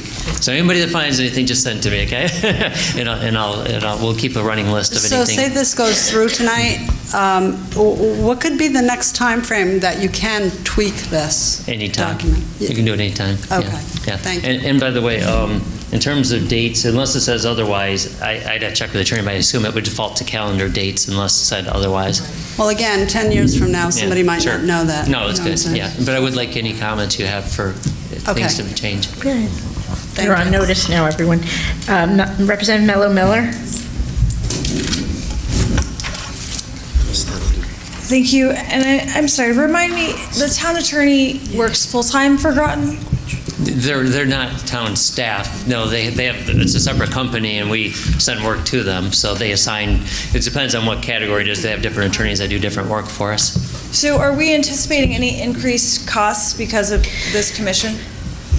Well, anytime we use them for anything, there's a cost. Yeah, so I'm not anticipating, like I said, there's probably been about 4 times in the last year where somebody's asked about filing a complaint, and most of them are, none of the ones would have fallen under it. It would have been, and she doesn't just round up to the hour.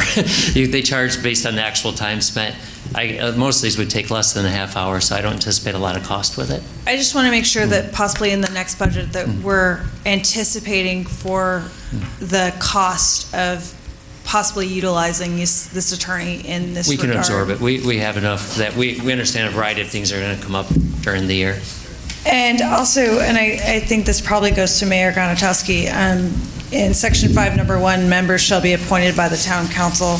And I'm just curious how the Board of Ethics is going to be appointed.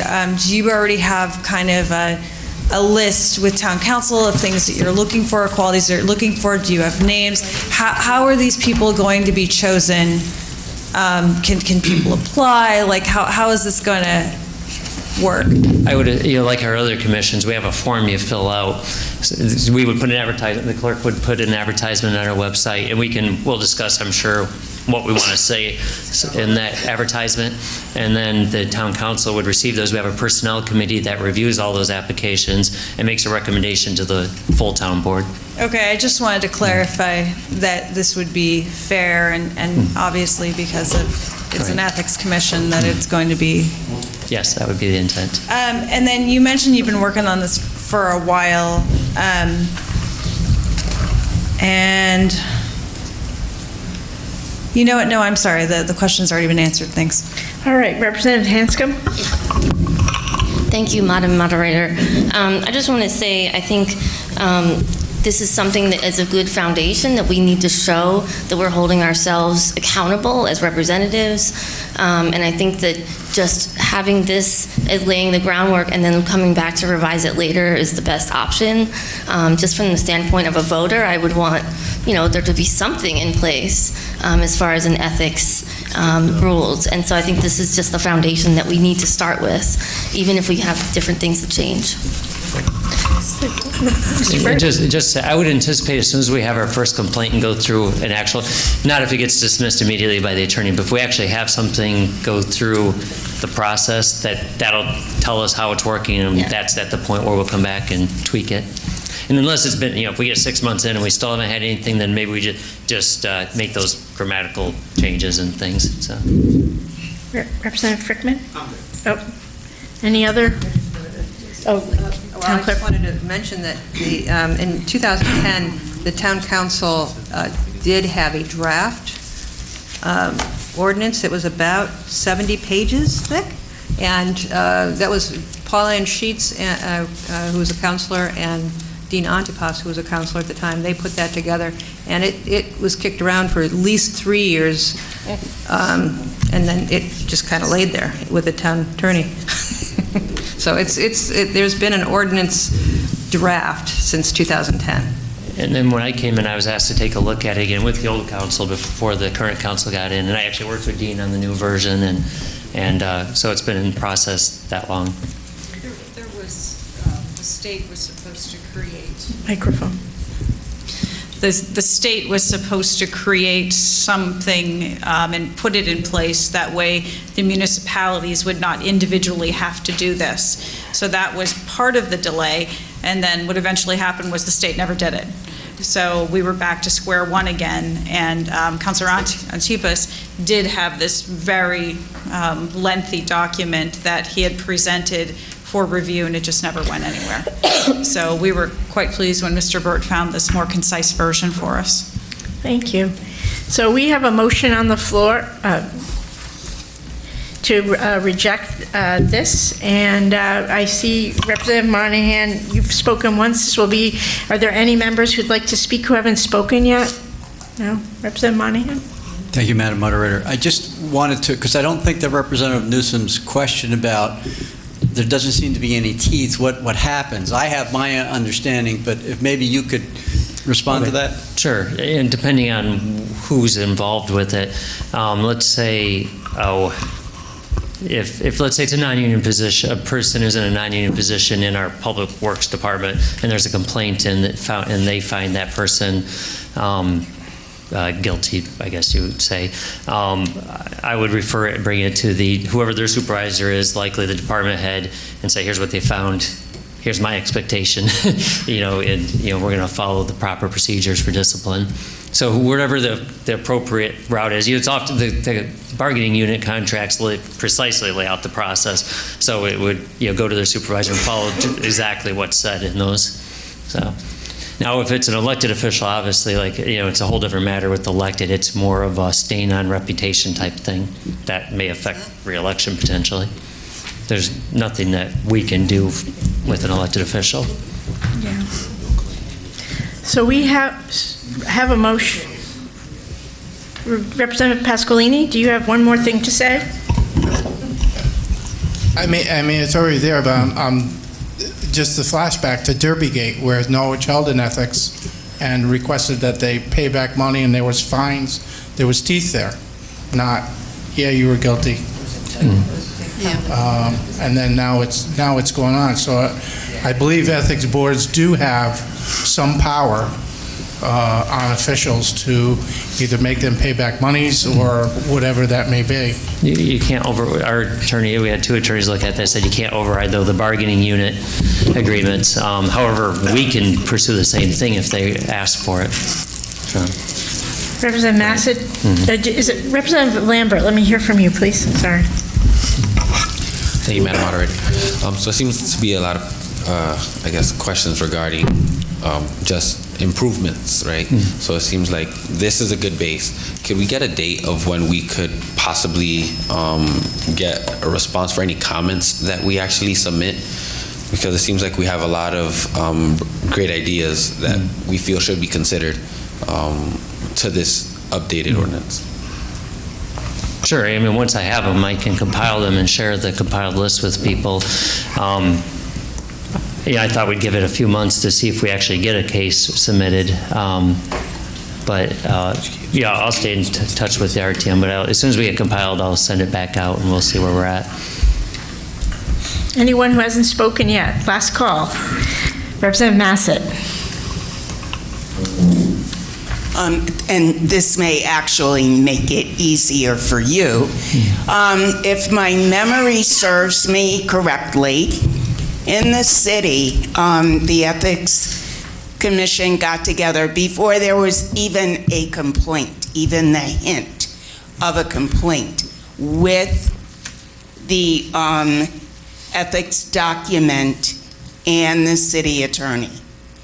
And we went through it line by line, so that by the time there was a complaint, we had a pretty cohesive document. And we were the ones at that time that were going to be directly involved. Great idea, and we'll incorporate that. Thank you. So we have a motion on the floor to veto this ordinance. We need 2/3 vote. So when you vote yes, you are voting, just want to get it out there, you're voting to veto, and voting no is allowing this, the ordinance to go forward. Is that correct? Everyone on the same page? No vote goes forward. Yeah. Okay. I just want everyone to... But I have to do a roll call, I'm sorry. Okay, that's fine. Then we do need a 2/3 majority to veto. So yes vote means you veto, no vote means you don't veto. Adams? Yes. Bailey? No. Bordelon? No. Casper? No. Chase? No. Frickman? Yes. Hanscom? No. Katowski? No. Lampert? No. Marshall? No. Martin? No. Massett? No. McDermott? No. Melendez? No. Miller? No. Merritt? Abstain. Monahan? No. Newsom? Yes. Oliver? No. Pasqualini? No. Perry? No. Powers? No. Pacino? No. Quinn? No. Richards? No. Rogers? No. Stanford? No. Strode? Washington? No. Wells? No. Whitehouse? No. And Evan? No. So that's 3 in favor, 28 opposed, and 1 abstention. So the motion was not vetoed. All right. Thank you, guys. Thank you, Mayor Granatowski. Thank you, Representative Richards. All right. Sorry, I have to get back to my agenda. So the next item is a budget discussion, and I know it's late, but I did want to ask Mr. Burt, just briefly, want to ask Mr. Burt if he had any visions for the budget for this coming year, just to put it out there so we know what you're thinking of as you solicit input from the department heads. So this is a request from me. Sure, and the initial will be, I hate to say the usual, but to do the stable level service, the 0 increase or the -5. I've asked them for, some people have done 1 page in the past, some people have done 10 pages. I've asked, make sure you have 1-page summary so people can, the public can look and quickly see what you're looking at. But I mean, it's just more of looking at places where we can, last year we took a pretty good look, at the budget, and it's a tight budget at this point. I think CIPs will be the biggest challenge. Again, I haven't seen the full list yet, but I'm hearing there's a lot of public works CIPs. Those costs add up in no time. But I'm anticipating kind of the usual process, but just trying to really look at the CIPs and see what can be cut out of it. Okay. Thank you. One thing I wanted to just ask for the next budget is some folks had wanted a better description of some of the CIPs. So I just wanted to put that out there, is that maybe some of them could have better description. Representative Powers, did you have a question? Thank you, Madam Moderator. John, quick question. With all the stuff that's going on in town, all the new development and all the things that we're seeing and the growth that's going on in the economy, what's coming on the tax, scrolls that you can see that we might be able to, Sure. Well, shore up our tax base? Sure. Well, John Reiner's going to be here to talk about that. There's a lot of little things, and you see, of course, the apartment complex with I know it changes slightly around the 145, 147 apartments. You've got the little, I think it's a 12-unit apartment over by the Department of Human Services. You've got some work over in the industrial park, but we're hoping, by the end of next year, we'll have some, hopefully have some development going, or at least approvals going for some school project, for some turning over some of our town properties.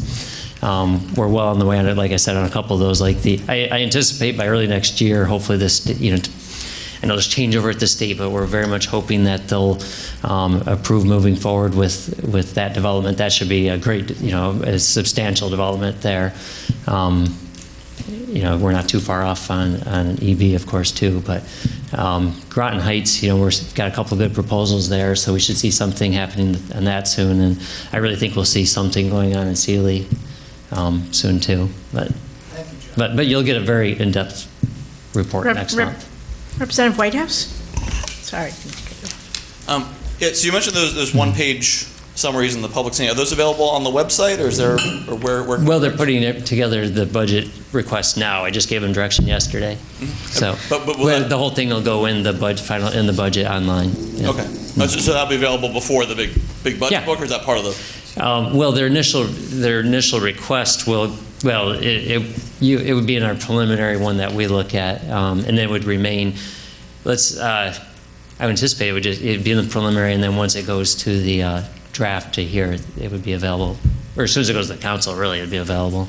Yeah, I just want one of the things discussed in the charter revision discussion was the idea of having more information available early in the process, so like this time of year, I imagine, and so that when you said it sounds like that's kind of the information that sounds like people are looking for, and so that will start to become available in the next month or two.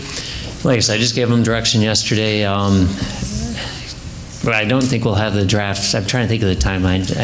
We haven't put together a budget calendar yet. We're probably talking February, March. January 14th. January 14th, is that when it's due? Yeah, we'll have our stuff to you. February 28th is when Board of Ed has it, and then March 15th is when we have to have the document available for the public. Right. It's just, So it'll be in progress along there. Even when I receive it, then we meet with every department and start going through it, and it'll change. Okay. Early on, so March. All right, thank you. Thank you. Are there any other, Representative Bordelon? Thank you. Speaking of budget and buildings and finance and the upcoming year, considering that we're planning with the 2 middle schools to make those consolidated elementary schools, which means other elementary schools would possibly be closing, have we thought about trying to put these properties on the market a little sooner once the referendum is approved, why these buildings are still hot, so to speak, up and running and not sitting? Versus waiting until they turn them over. It just gets to be a gray area, and this, a lot of criticism, unfortunately, about, and I'm new to paying attention to this, but how can we refine that process so that buildings aren't sitting as long? So we know that we're about to consolidate. We know that right now the referendum is approved to build from old to new, or we're going to go from new to old. So we know we're about to vacate buildings. What are those buildings? What is our plan for them? And how do we get them on the market now?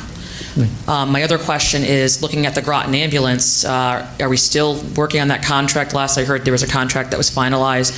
What was that exact finalization and numbers on that contract for Groton ambulance from $1? And the other question on the finance is, what are we doing financially to support the lead at the community center? I know when we first voted on that being one of our first items as new RTM members, I brought up the issue of the lead, and I just would love an update on that or movement on that as well.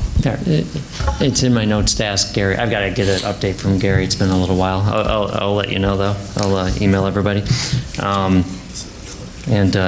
In terms of, I want to get these properties turned over as quickly as possible. I was hoping to move a little quicker on Pleasant Valley, but there is, because it has been shut down, there are some old issues there that they have to get tested, to see. I think what they're going to do is they just wanted to check testing for the mold, in the air, see how that is, and then we want to get, if everything's clear, they're going to get dumpsters in there, get it cleared out, and we get it on the market. But points well taken. I very much want to get the schools turned over to me as quickly as possible and get them marketed. We have a process we use for marketing. Typically, we for special circumstances, we can alter that. We kind of take it on a case-by-case basis. But like I said, we've got several on the market now, and I intend to get everything put on the market as quick as I can. So I'm definitely looking at that, trying to get them in as fast. It's much better to have it when people go in and get a good impression of them while it's still warm. Right. So, but I have been talking to John Reiner about that, getting stuff turned over quick in the Board of Ed. But thank you. And the Groton ambulance? Yeah, that was finalized. Just to get something introduced, they still have budget issues. They've never paid anything. They're taking over. They take on a lot of the repair responsibilities rather than us, and then we're getting $1,000 the second. We're in the middle of kind of a term, but the second budget year we get $1,000 to the next. But we've turned over a lot of the maintenance to them. So just for clarification, you're talking about $1,000 a month or $1,000 per year? Just a year to get something in the record started. Again, usually, and they're investing money to improve the building. That would normally be more, a landlord cost. We're trying to get things up to speed there, get through a couple of years. They've got some other issues going on, so I anticipate upping that in a couple of years. But they are spending money that we would have had to spend otherwise, so you got to look at it both ways. Right. With the maintenance. So they went from the $1 and the $1,000 starts effective when? Right around now. Right around now. Would that fall under the ethics thing, giving low wage rent to a down? No, It doesn't. no. That's very typical. It just seems like a really good deal. I don't know. Can I move in?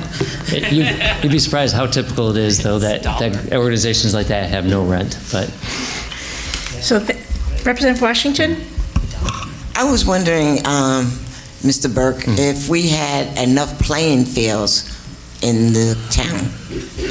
This is the budget discussion, but if that's relevant, that's fine. Well, because I was thinking, if we didn't have enough playing fields, maybe like Pleasant Valley could be turned into a playing field instead of trying to sell it off. And I don't feel qualified to speak on the number of playing fields. I'd want Mark to tell me what I think. But maybe we're ready to move on to other issues. We do have two items that I want to bring up. One, if you look at the back of your agenda, we need to approve our schedule of meetings for the coming year. So if you are I know that Representative Katowski wants to be recognized, but we have a few other items. And if you sat down and raised your hand, I would call you. But we do need to vote on this, and I'd like to do it now if someone would like to make a motion. What? Oh, it was under budget? Okay, so I will recognize you if you would like to come up. I thought that I cleared it with you before. Well, you always have to be recognized. That helps remind me, at the very least. Thank you. So I wanted to talk about the budget too tonight, and I also wanted to talk about some things in my district in District 5 that I've shared with the other members of my district tonight that are here. And thank you. Okay. One of my concerns and frustrations regarding the yearly Groton budget process is the fact that the RTM receives a budget after it's put together. In Section 9.4 of the Charter, Duties of the RTM on the Budget, it states that the RTM cannot add appropriations. The RTM can restore appropriations up to the town manager's number, with 2/3 of the members present voting yes, as you all know. The RTM is called the financial arm of the town, but per charter, there is no way to include the RTM in the budget development process. Currently, the town manager and department heads are developing the 2020 budget, as you just heard from the town manager. Is there any budget guidance from the town council? That's a question I have. And another question that was also asked here tonight, is there a priority list of expenditures provided to the town manager and department heads for the 2020 budget? And should the RTM have this information? This is important not just to control spending, but also to bring forward items for consideration. I would like to give you 2 examples of why it would benefit District 5 if there was a way to move forward projects. This is the entrance to the Fieldcrest Playground. It's right off of Nantucket. Last year, several of my neighbors made me aware of the difficulty in climbing down the hill to get into the park. I contacted several organizations, including the Boy Scouts Eagle Scout Project, as well as Mark Berry at Parks and Rec, to see what could be done. Mr. Berry found a solution, and he kindly had an engineer design a less steep entrance to the park. Unfortunately, the project cost is $17,000. I contacted the neighbors, and none had issues with the project. At first, I was hopeful that I could raise $17,000, but after a dose of reality, I realized it was too much for me to raise. Eventually, in October, I contacted the town manager about the project, and Mr. Burt spoke with Mark Berry, and they decided they can't support the project. Considering the easy access to every other park in town, I think this project should be considered. It would definitely benefit the residents of Fieldcrest. Here are some pictures of the park so you can see exactly what I'm talking about, as well as a $17,000 engineered solution proposed by Mark Berry. So there's the park, there's the driveway to the park, and that's the water tower, and that's the bottom of the hill to park. So see my car way up there? To get down to the park, you have to walk down that hill, and nobody with a cane can do that. And then this is another picture looking down into the park. And right to the left, behind those trees, is a little playground. And see, there's the playground. It's just more looking down. There's just to prove that it's a playground. More entrance. Okay, now this is looking from the entrance the town thinks we should use. There's another cul-de-sac. And this is how you get to it. You walk from the park through here, keep walking, Keep walking. Oops. Right there. See, right there is another cul-de-sac where there's a little path that goes through the woods like this. Watch. There's the path. There's, oops. Well, you get the idea. That was the path that the town thinks can be widened or something, but I don't really think anybody can get through there with a cane. Okay, so moving forward, this is the solution. When you walk down the park, into the park, you go to the left, and it's sort of like the decrease is just less. So thank you, Mr. Berry, for all this. It was really great. So that's the engineer's solution. Okay. So the second project I want to talk to you about tonight in my district is a closed sidewalk on Route 184, just outside of Haley Brook and Mystic Apartments and Condominiums, which are senior age-restricted housing.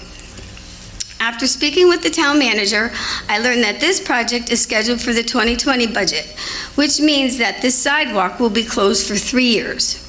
Here are some pictures of the sidewalk and its proximity to the senior center in a minute. Apartments and condos. Let's see. So there's the closed sidewalk, and there's the sidewalk coming out of the apartments. There's the apartments, and oops. So see, that sidewalk comes right down there, and then that's it.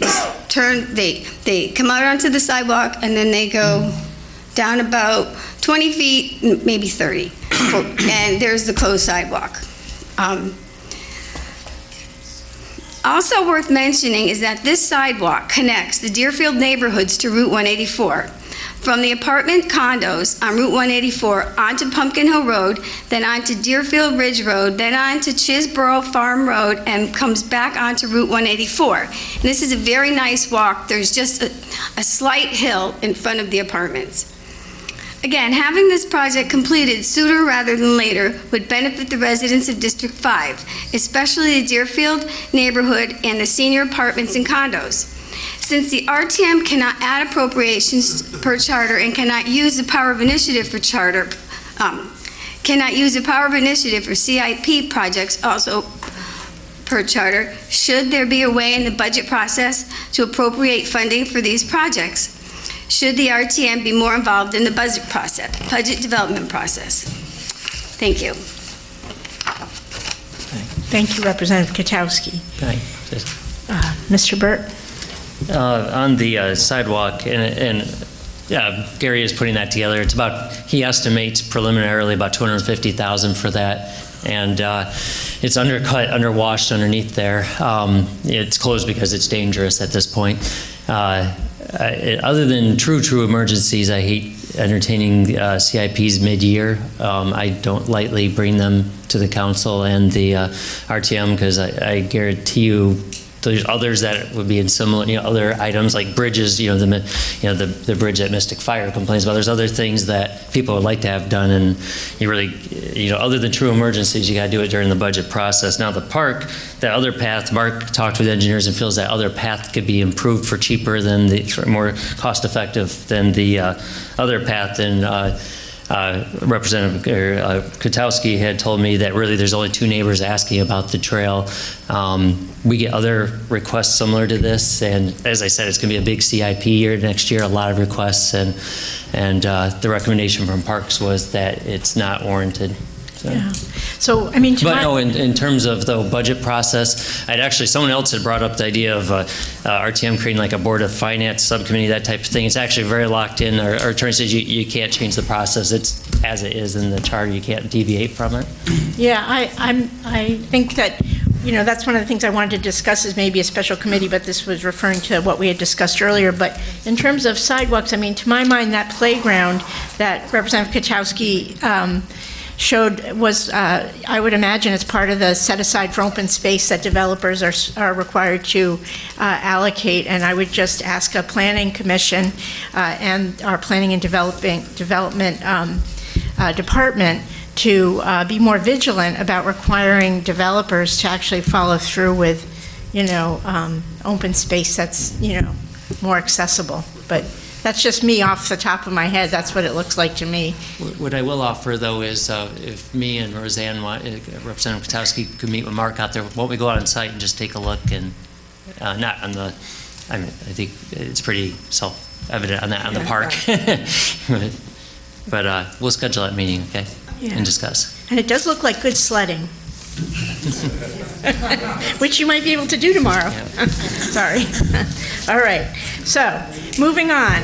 Let me refer you to the back of your packet and a list of dates. Is there a motion to approve? Second. Okay. Any discussion on these dates? Anyone's birthdays? Exciting things happening? No? All right. All in favor of approving? Any opposed? Abstentions? Okay, motion passes. I guess we're at this point. It's pretty late, so I'm happy to entertain a motion to adjourn. But and that's not debatable. And I'm assuming one of those was a second. So, okay, all in favor? Aye. Any opposed? All right. I'll see you next month.